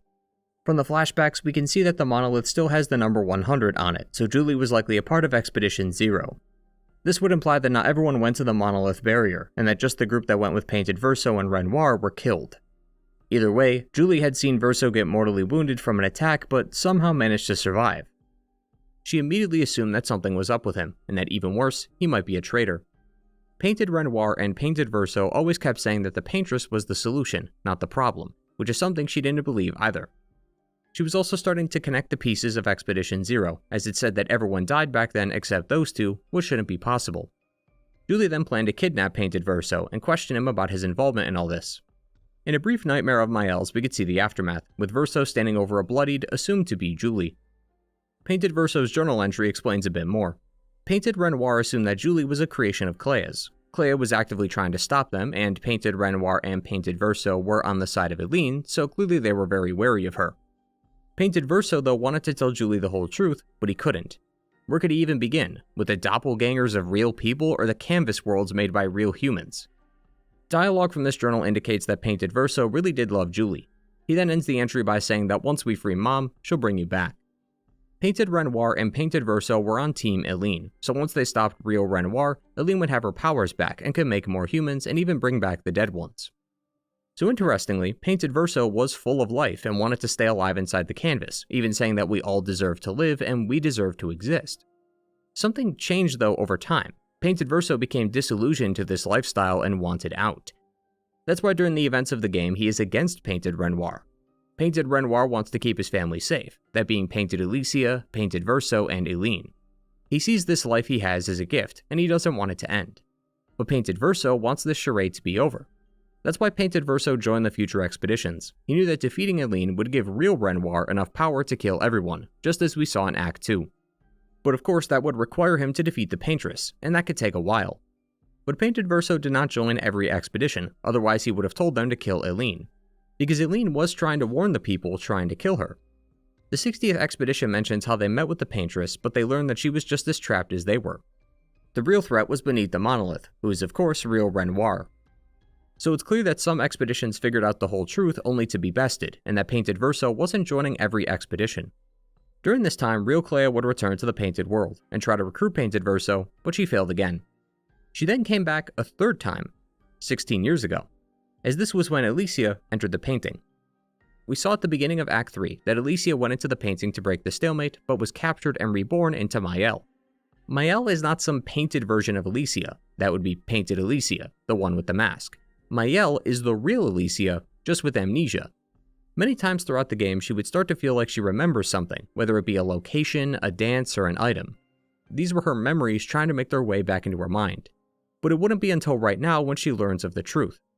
Once she was reborn, Painted Verso occasionally came back to Lumiere to check on her. Mael is saddened to hear that Painted Verso knew that she was in Lumiere but let her be oblivious. He claimed that he couldn't take her with him anyway, so that's why he watched over her. When Mael set out on her expedition, Verso cleared many of the dangerous Nevrons along the way, and he was the one who saved her from the battlefield and took her to the manor. But of course, this also means he saw Painted Renoir attack the other expeditioners and also chose to save Mael instead of them. But from there, the rest of the story would progress as we remember it until Act 2, where Mael along with everyone got gommaged by real Renoir before she reappears at the start of Act 3, now with her memories intact. This is because Renoir seems to have, using his powers, removed all of Aline's chroma and her chroma creations. That's why all the humans die in one fell swoop, and possibly why Alicia remembers her real life, because those old memories of hers were painted over by Aline's chroma, but now that Aline is out of the painting, she remembers everything about her life as Alicia, and her fictional life as Mael. Now I should state that Aline did not die. Painters within Painted World seem unable to die, and are merely sent back to the real world. So Aline is currently back home resting, likely a bit wounded, but not from the battle with the expedition, but due to her prolonged stay in the canvas. But that brings us right back to the present at the start of Act 3, as Expedition 33 is the game that keeps on giving. With Alicia's memories completely back, she confides in Painted Verso before confronting real Renoir. However, despite initially starting the conversation happy, now that some of the family is reunited, it's anything but. Real Renoir plans to destroy the entire canvas. Despite Alicia hiding it, Aline will simply find the canvas again and return. And now Mael/Alicia let slip that Renoir can't take away her home, implying that she's come to see the Painted World as her home, and he can't afford to lose another family member to this canvas. So he decides that the only solution is to destroy it. Like Painted Renoir, they both want to save their families. Painted Renoir with his painted family and the Paintress, and Renoir with his family along with Aline. As part of this plan, he creates an entire army of enemies, destroys most of Lumiere, and attempts to gommage Verso, but Mael saves him with her painter powers. As she, Minoko, Verso, and Esquier escape, the two make camp while Mael revives CL and Lune. She tells them the whole story about their world and the world outside the canvas, and so they all come up with a plan to stop Renoir from destroying their world, and what is to be called the greatest expedition in history. And that, finally, is the real story of Expedition 33. How do you begin a conversation after that one? All this explains so much, and this reveal recontextualizes everything we've learned about Expedition 33 so far. Earlier I mentioned that the main continent felt like a collage of artwork, and this is why. Each of the family's own creations can be found within the manor. Each portrait gives us a look into the inspirations for the environments. Some of them are more abstract. They convey a previously tracked location, but you can only infer the exact area based on its design, while others are much more explicit. Everything from the paintings themselves to the flourishes that shape the walls, all of it can be referenced within the canvas. We can see Renoir's creation enemy hanging from the ceiling as well as his axons. Other paintings show off Lumiere, either with the bent Eiffel Tower or the city itself being showcased. There's even a portrait of the monolith with the number 33 on it. While it can be initially seen as a reference to the 33rd expedition, it's actually the day Verso died. So this was made by one of the family to remember that horrible day. You can also tell whose room is whose at a glance. Clay's is filled with her Nevrons, and Verso has Esquier and a doll of a Gestral. But there's also this incredible piece on the first floor, where the family displays their own drawings. It's fair to assume each one belonged to one family member. The tiny one at the bottom is Alicia's, who claims that it was the only one that Aline deemed worthy. I've always found this to be rather enthralling. We know Verso in his later years liked playing piano more than making art, but ever since this discovery I wondered if Alicia felt the same. If we're to assume this was the only artwork that was deemed sufficient, that means none of the other paintings in the manor are hers. Further, she has 2 typewriters in her room, and I don't believe there is even another typewriter in this house. It's likely because they don't like writing in the same way the people of Lumiere dislike painting, because of its association with the paintress. This may also explain how the writers initially tricked Alicia in the first place. Maybe she showed a passion for writing and met with a writer. But more than this, the paintings around the manor explain why none of the locations in-game feel like they match or have any structure. Expedition 33's world is a collaborative piece, made by 5 different artists, with 5 different art styles, and 5 different intentions. Aline created the humans of Lumiere to give her painted family a life, and also made them immortal, so that she could prevent herself from experiencing grief again. She uses this canvas as a coping mechanism, painting not for the sake of pushing the boundaries of creativity, but merely to feel better. Oftentimes, we all gravitate towards comfort media to feel better. I have a list of games I would consider comforting, ones that I can pick up at any point in the day and always feel good playing. I think having that kind of resource is invaluable. There are days when we aren't going to feel 100%, so it's always nice to have something comforting to lean back on. The difference here is that Eileen uses painting to literally fill the void of Vsauce by creating a new one. So it's not so much comfort to cope with the pain, more so it's a delusion to keep her from confronting the truth. And Eileen wants to keep herself in here as long as possible. Eileen has a singular journal entry where she reminisces about Vsauce. She mentions how she misses the memories they could have made or the conversations they could have had. But more than anything, she can't look at Alicia. Looking at her is like a mirror. She represents the fire and Vsauce's death, so by looking at her, it's like being reminded of that day all over again. Which is interesting because this may also explain why she kept the scars on painted Alicia. If she wanted her perfect family, she would have made her like Maëlle, but Eileen resents Alicia, as she blames her for the attack on the manor. And so by doing this, she could put the blame on Alicia for the fire, while pretending Vsauce never died. Renoir says it best when he says that both he and Eileen painted because they love the process, but now she no longer cares about the act of painting, only what her painting can achieve. She cares more about the outcome rather than the process, which is not the right mindset to have in a creative space. Clair is pragmatic, something that reflects in her art. Clair is frustrated at the death of Vsauce, frustrated that Vsauce died, that he willingly gave his life to save Alicia, that Eileen and Renoir are now fighting, and that she is now the only one capable of fighting back against the writers. It's a lot of responsibility on her part. Because of this, much of her attitude is straightforward with a severe lack of sugarcoating, as she simply does not have the time nor patience to care. When she wants to express something, she'll say it, regardless of how mean she'll come off. Within the painted battlefield is the Fading Woman. She is one of a few fading characters we can meet throughout the game, including the man and the boy. Each one represents a family member, that being Clair, Renoir, and Vsauce respectively. This seems to be the souls of them that were left behind when they entered the canvas. Clair's ghost will only talk to Maëlle, who asks her if she has sufficiently recovered. At this point in the game she hasn't, to which Clair expresses disappointment over, telling her to just go play with her friends while she handles this. There is a lot riding on her performance out in the real world, and that crushing weight might soon make her collapse. That's why she created the Nevrons, to hopefully stop this pointless fight until the family could focus on what really matters. The Flying Manor is where her painted version ended up, but a secret area known as the Painted Workshop exists and has the Lampmaster boss fight. The soul of Vsauce says that she wove her spite into the canvas. This seems to be related to Clair, and might have been a creation of hers that she made to subdue Vsauce. Vsauce talks about being kept awake, implying that him sleeping is something she is trying to avoid. Maybe this is to weaken him or remove his influence over the canvas, but it's rather unclear. What's also rather unclear is the role of the Lady of Sap in the Fallen Leaves area. The soul of Vsauce is worried that her paintings took us. He also wants us to ask her why she killed all them, and that part of her is still around here. This seems to be referring to the Lady of Sap towards the south of the map. The boy also tells the party to stop her paintings from erasing more people, referring to the boss behind him. So it seems like the Lady of Sap is Clair in some fashion. When asked why she's doing all this, she says that she's doing it for him, for us, to respect what he and we created. So it seems like she, assuming this is Clair, is falling back on her plan of getting her family out of the canvas. Vsauce was the one who helped create this world, but he was also a child back then when the Gestrals, Esquier, and the Grandis were made. Painted Vsauce says that the real Vsauce made Esquier to be a creature who comes to people in their darkest moments. That's why he's always so cheery, as he wants to make everyone happy, and why he also rescued Ciel from the water. Esquier as well as Minoko then likely served as his friends, beings that would be there to comfort him when he needed it. And yet, that meaning seems to be lost when looking at other creatures like the Grandis and the Gestrals. The Grandis could be seen as older, wiser elders, possibly reflecting his parents. I want to believe that there is a deeper meaning behind their existence, but I also think this is simply the limitless imagination of a child gone wild. There doesn't need to be a deeper reason. Vsauce created a species of wooden dolls who continually fight to the death. That sounds like something I would dream of as a kid. Regardless of the meaning, it shows his potential as an artist. But as we know, he would grow tired of painting and stick to music in his older years before he passed. It does seem like other family members pursued music independently, as Eileen's piano and Clair's harp can be found in the manor.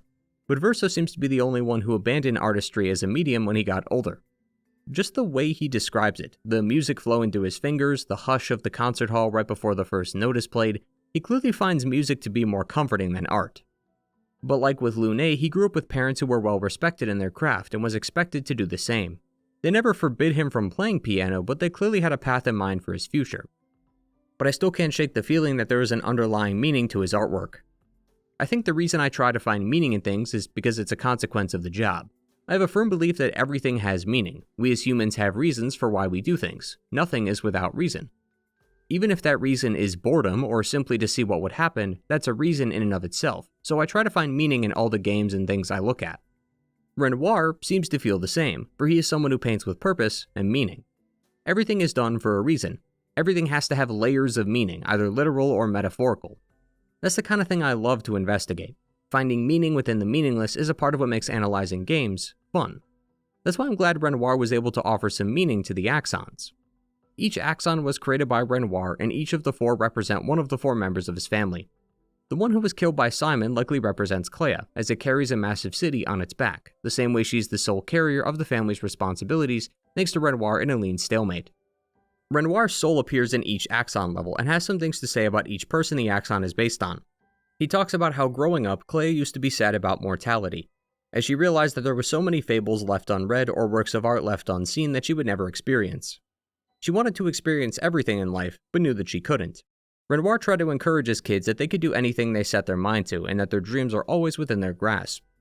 But it seems like, owing to her pragmatic mind, she saw right through Renoir and knows that oftentimes that's not true. Even though she was correct, he does respect her when she's like this, as she and him both loved a challenge. The Visages axon is meant to represent Verso. Painted Verso even comes to this conclusion at the end of the boss fight. Visages is surrounded in masks all reflecting different emotions. These are meant to convey the various hidden feelings that Verso had. He hid much of his feelings and emotions behind metaphorical masks. His father took notice of this when writing in a journal. He says that great art can be both a mirror and a window, but you'll never be a true artist if there is a mask between you and the viewer, especially when that viewer is you.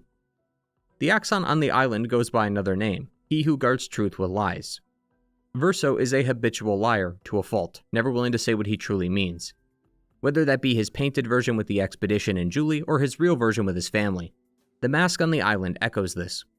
The sadness mask talks about him being forced to paint, and how behind the veil emotions swell, implying that he did not express the same happiness towards painting that the rest of the family did, but he kept this feeling hidden from them.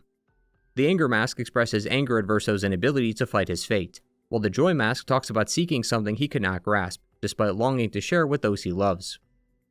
Verso was under a lot of pressure, with him being the son of 2 respected painters, but it was a life he did not want, and he felt a mix of emotions like anger and sadness over his fate. His father knew that all of us need masks in life, but it's in how you use them. His father had hoped that one day he would remove these masks and accept himself for who he truly was, but that day never came to be, not for real Verso or this painted one. But Renoir always believed Verso to be an innocent bystander. It was the folly of his elders that caused all this, and yet he was the one to pay for their hubris. Verso had so many years left to live, but all of it was cut short, and Renoir would have done anything to trade his years for Verso's. So he created this axon and this island as a way to remember him. Even if it's not exactly a flattering representation, it's the real Verso, and I think Renoir prefers reality over embellishment. Sirène is meant to represent his wife, Eline. Sirène is a dancer who enchants those around them into believing something that is not real. He goes on to say that we lie to ourselves all the time. Lie about things we don't want to admit or to confront, but we especially lie about ourselves and each other. But Renoir then mentions the things we don't see, questioning if there was something he missed. Renoir is admitting that he may have not recognized Eline's grief, or at least when she started pulling away from the family before entering the canvas, and that if he did notice sooner, he may have been able to prevent all this.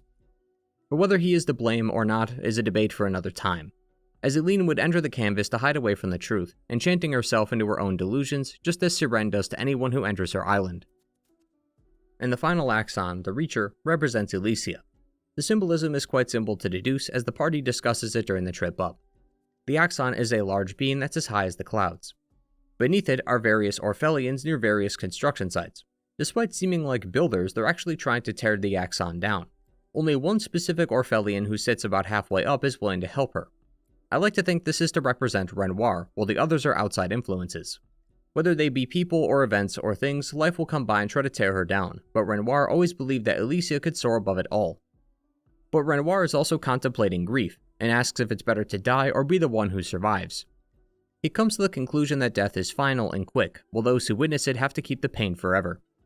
Further saying that Elysia will carry those scars with her forever and will never forgive herself, believing that she was the cause of everything that happened. but he still does have hope for her. Clair is considered the most accomplished and favorite sibling within the family, but Alicia was Renoir's hidden star. He saw lots of potential in her and knew that one day she could achieve whatever she wanted. All she had to do was fly. At the top of the arena is painted Alicia. She motions Mael into the nearby hole, revealing the third axon strapped to a chair. Painted Alicia liked to sit up here and paint sometimes, likely because the axon represents hope. Renoir's hope for Alicia. He's obviously referring to the real one and not the painted one, but given they share the same memories and name, she likely still feels some degree of hope in herself. The two will then have a quick duel before painted Alicia asks Mael to end her life. While we have been talking about things out of order, you cannot reach this area until Act 3, so by then the paintress and painted Renoir are dead, and painted Vsauce is hanging out with real Alicia, not her. She has no family left, and her entire existence as a doll that its creator only harbors resentment for makes her wish for this life to be over. Vsauce is understandably surprised and angry at Mael for doing this. Vsauce has no more family. After learning the real truth of his existence, he realized that his only family were the painted versions made by Aline. He would eventually go against them and side with the expedition, but they were his only family. Mael does admit that she should have let him say goodbye first, but that ultimately this was painted Alicia's choice. But more than just the axons, Renoir has a particular style of artistry that I find interesting. He talks about finding order amongst the chaos, being able to tame a composition and create something unique is his signature style. We can actually see the results of that chaos beneath the map. Under the water is the location Renoir's drafts, which contains his specific enemies, locations, and even axons from his island. As the name suggests, it's a place to hold all his drafts. It's not clear why he keeps them around though. Clair seems keen on killing hers, and Vsauce and Aline's drafts or failed attempts are not seen within the canvas. So maybe Renoir likes to archive his work, as he sees the drafts as a part of the creative process. It may not be the final product, but it led him to it, so they're equally as important to him. He then goes on to say that painting is his own coping mechanism, that this process helps him make sense of the chaos and find his bearings. Every painting to him is proof that he is not given in to despair, something that cannot be said for Aline. But of course, this is just about content inside the game. There is a whole nother world, literally outside this game, that we haven't even touched upon yet. Unfortunately, any lore revolving around the writers and painters is seldom mentioned.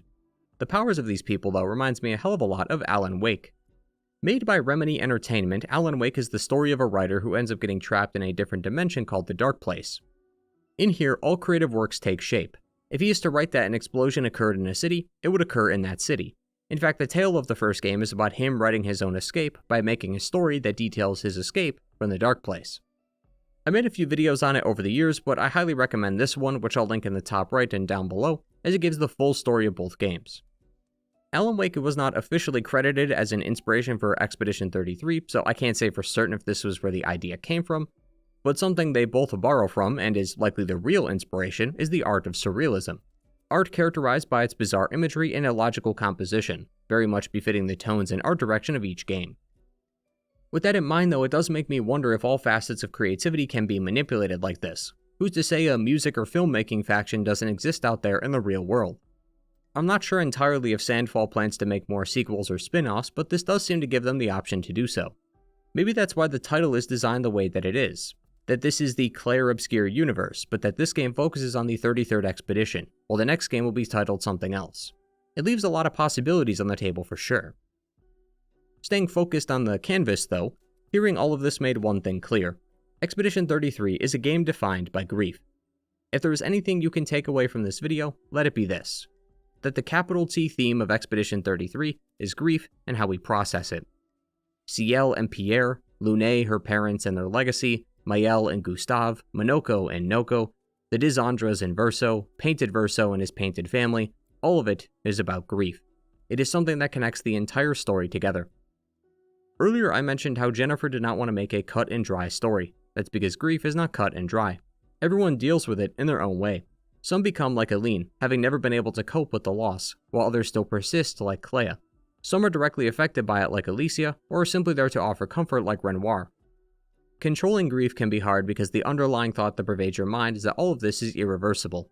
There is no way to turn back the clock, make amends, or apologize. Death is final, and that is a terrifying feeling. And the very nature of death and the grief that follows is what leads us to our final act. The greatest expedition in history begins with Mael using her paintress powers to revive the dead expeditioners. Renoir holds all the chroma in the canvas, thus he has absolute power over it, but thanks to the Nevrons trapping the chroma inside the host, it allowed her to revive them. Not fully, of course, but enough to make them stone soldiers. Prior to the war that will decide the fate of the canvas, you could talk to the party and get their thoughts on the news. Lune feels justified in her initial belief to not trust Vsauce from the beginning. CL, on the other hand, isn't actually that upset at Vsauce. She was, but now she's over it. She also understands why his mother did what she did. She just wanted to feel closer to Vsauce, even if it meant making a fake one. Vsauce does ask her if she would create a copy of Pierre if she could, but surprisingly she says no. Without any knowledge, she would have said yes, but knowing what she knows now about Vsauce and how this existence torments him, she would prefer not to. She feels a lot more confident in that decision now thanks to Maëlle, but that does make her nervous for the first time. Maëlle was able to revive CL after being gommaged, meaning that with enough chroma, she could fully revive everyone. This means that CL could be with Pierre again, and the revelation that she might actually see him again makes her hopeful, but worried. She fears failure now that she knows that there is a way to restore him. Minoko and Esquier already knew this, so they aren't mad at him, although Minoko does start to feel attached to the party. He doesn't like getting attached to humans as they have shorter lifespans and don't come back when they die, and he doesn't want to deal with that sadness.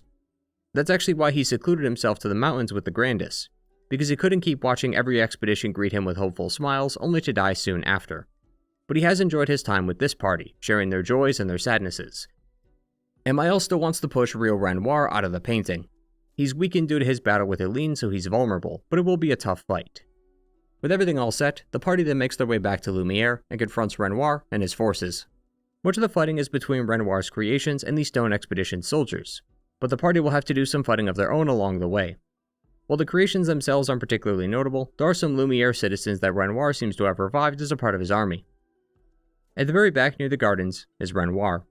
Renoir and Maëlle have one last talk. Both reaffirm their stances on the topic of Vsauce's canvas. Maëlle wants to keep it while Renoir wants to destroy it. He understands how intoxicating this feeling is, how deeply attached one can be to the souls and worlds they create, so one must be careful to not be too immersed in it. Renoir does not want to destroy the canvas. He too understands that it's the last part of Vsauce that they have, but it's something he needs to do if his family is to move forward. While Maëlle restates that she finally has a life here, that her life outside the canvas will amount to nothing due to her injuries and general disdain from the family. Neither will see the other's position though, so they must do battle. However, Renoir is proving too powerful. While their attacks are landing, he is simply regenerating any health lost. That is until Eline reappears within the canvas.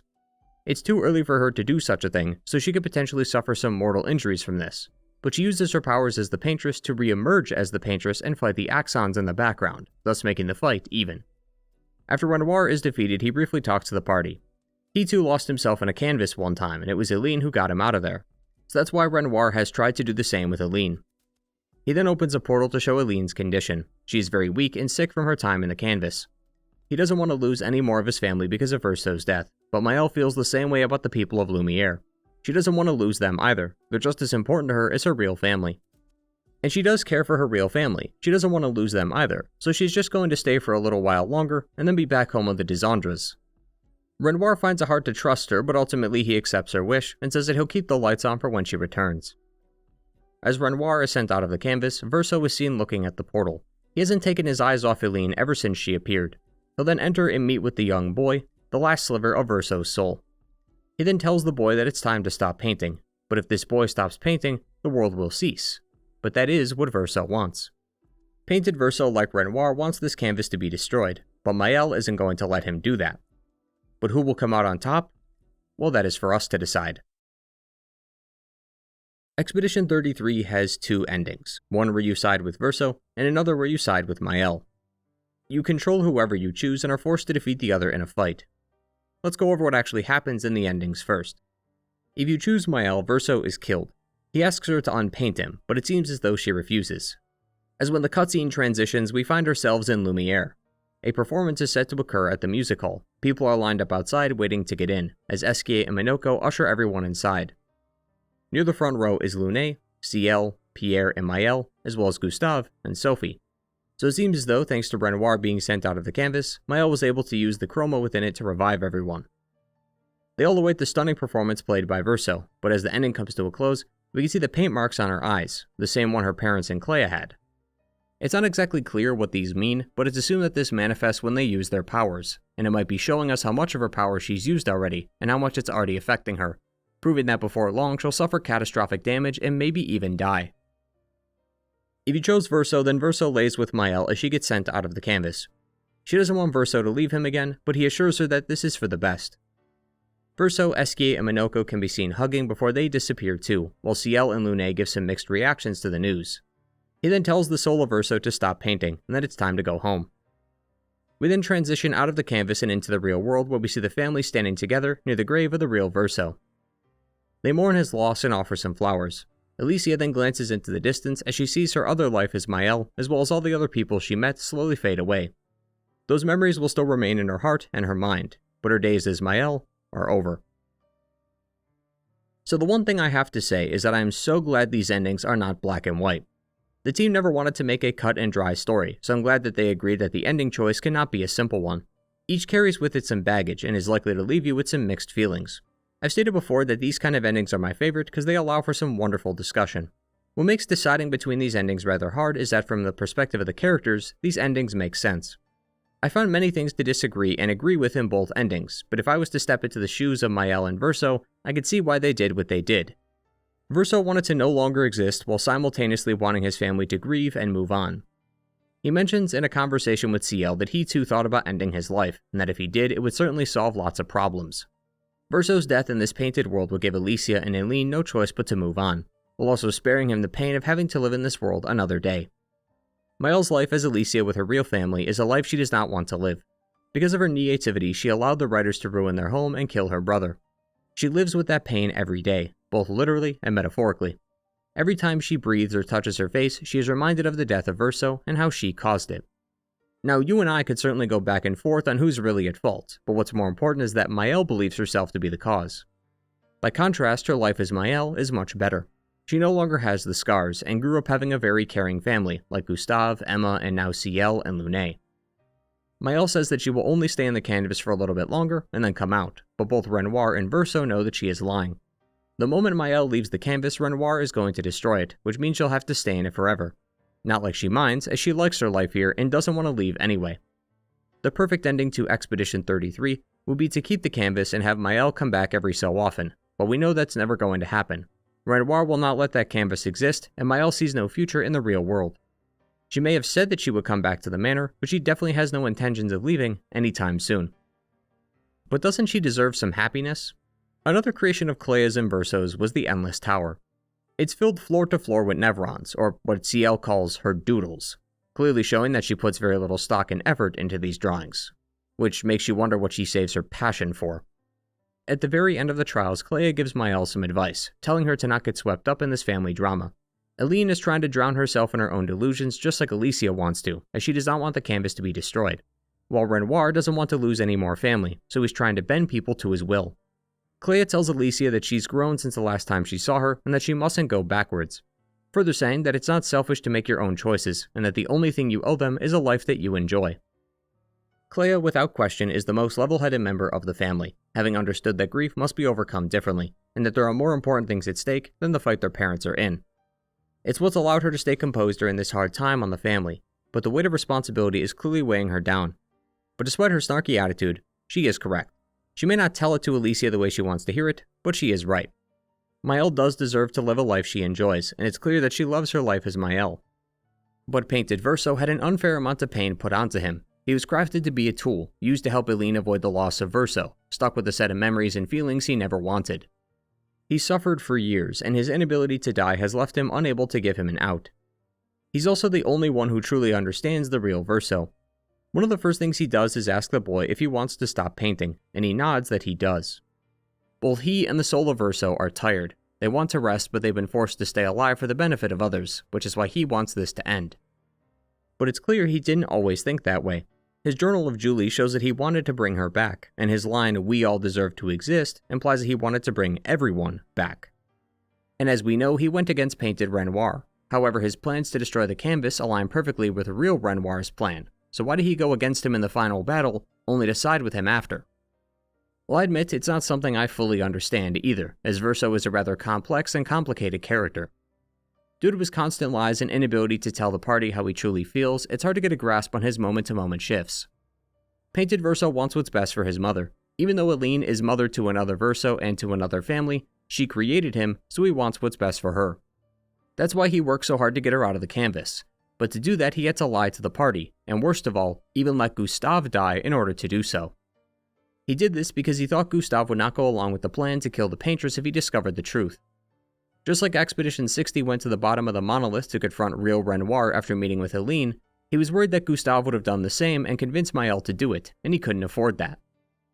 All of this was done to save his mother, and with Helene gone, he says that Lumiere is much better this way.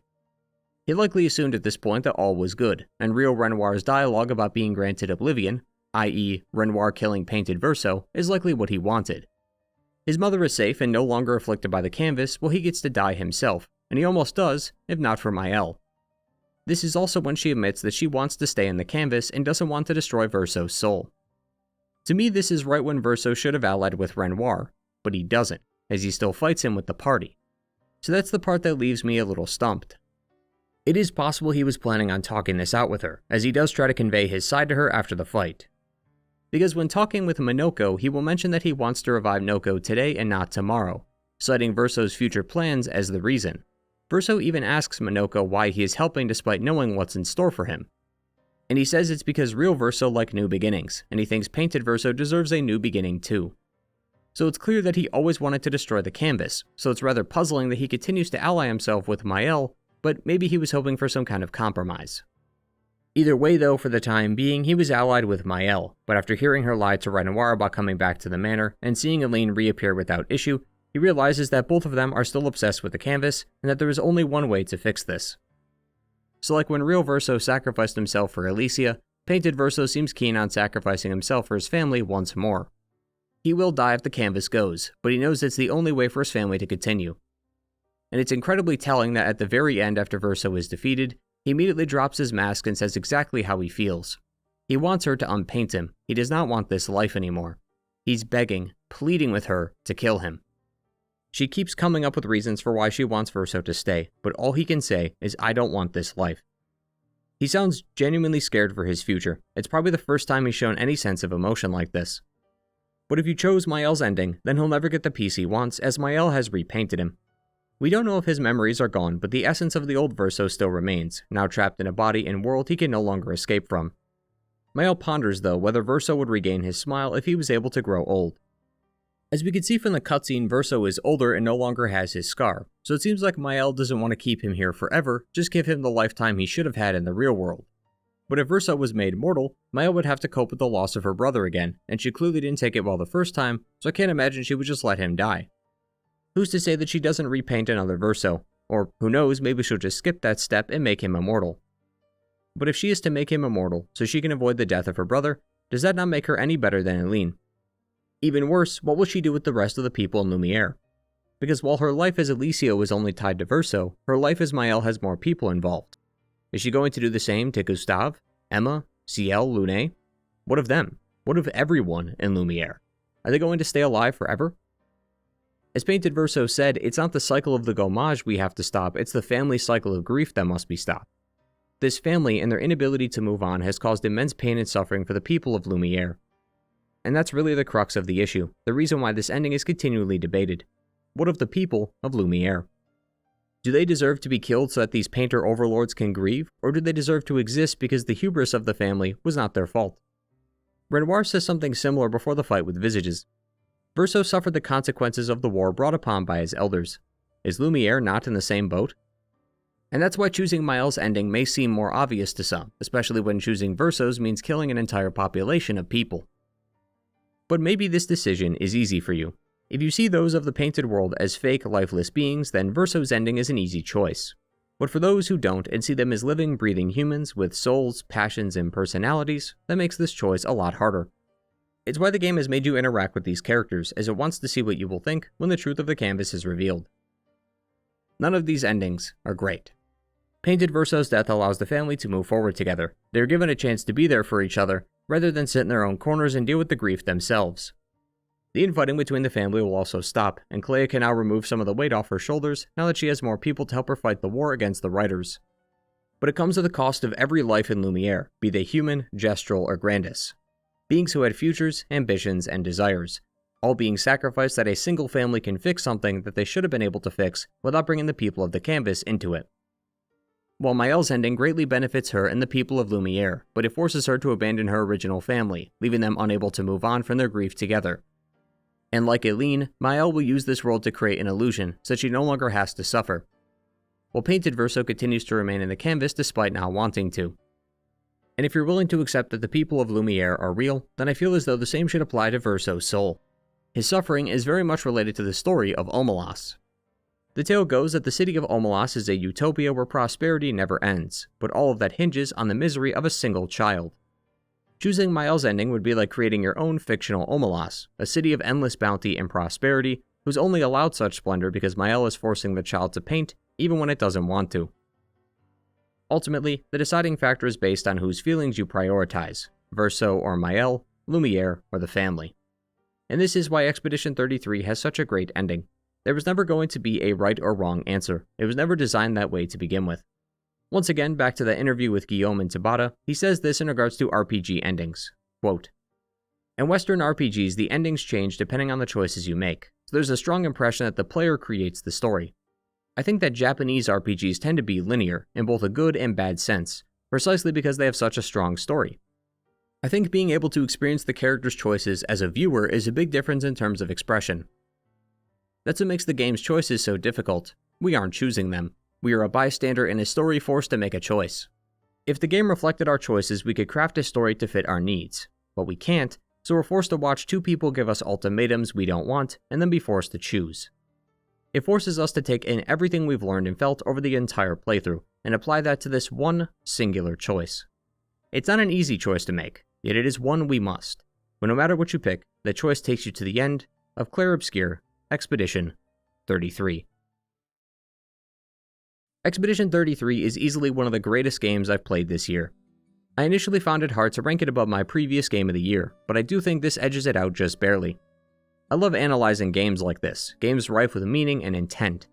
It's a story with a wonderful theme, and their usage of that theme was done with incredible skill. Death is common in many games. It's arguably created some of gaming's most memorable moments, but not many games do death and grief as well as this one. Expedition 33 to me is ironically a piece of art, not just in how it provokes the emotions out of the player through a wonderfully crafted story, but in a more literal sense. In the same way 5 people can gaze upon a painting and find 5 different meanings, players of Expedition 33 can find meaning in all facets of its design. Some people care more about the gameplay. Look here on YouTube and you'll find guides of the best builds or highest damage. They focused more on the mechanical conventions of the art, whereas someone like myself tries to look at it from the story perspective. My friend who recently beat the game himself started to talk to me about the painters and writers and how this could possibly set up a sequel or spin-off, or maybe how there's other factions of other mediums like music. Whereas I was focused on the canvas world. Now that we knew the truth about the painted world, I tried to find meaning in its design. Why did Verso create the Gestrals, Esquier and Minoko? For what purpose do they serve? In the same way 5 different people can gaze upon a painting and find 5 different meanings, 5 different people could play Expedition 33 and find 5 different avenues of value. And I think a game can easily be considered great if it's able to encourage this level of in-depth analysis, both mechanically and narratively, and allow for players to put in as much effort as they want. Either min-maxing builds or just enough to get by, a simple explanation on what they just played, or an analysis about themes and deeper emotions. But I do find myself falling into the same traps as the characters of the tale, and having played this game and beaten it, I can no longer play this game for the first time again. That first playthrough was a magical experience, unforgettable all the way through. But thanks to New Game Plus and the Picto Lumina system, I managed to find value in repeat playthroughs. Like Mael, I don't want to leave this world. I don't really want to play another game right now. I'd rather just hop back in for another run, just so I can keep feeling those same emotions again. The laughs at camp, the sadness of Gustave's death, all of it is something I'm willing to go through all over again. But maybe I do need to move on, experience other things, other games. But I don't know. I think deep inside I'll still long for the painted world of Expedition 33. Thanks for watching. Thank you all for watching today, and I hope you enjoyed. With it being so highly requested, I knew I didn't want to let anyone down by not covering it. If you have any other games you'd like me to talk about in the future, leave it in the comments down below. As always, like the video if you enjoy, and subscribe if you're new for more content like this, thinking about returning viewers or coming back to another video, and to the patrons who continue to support the work I do. Take care everyone. Goodbye.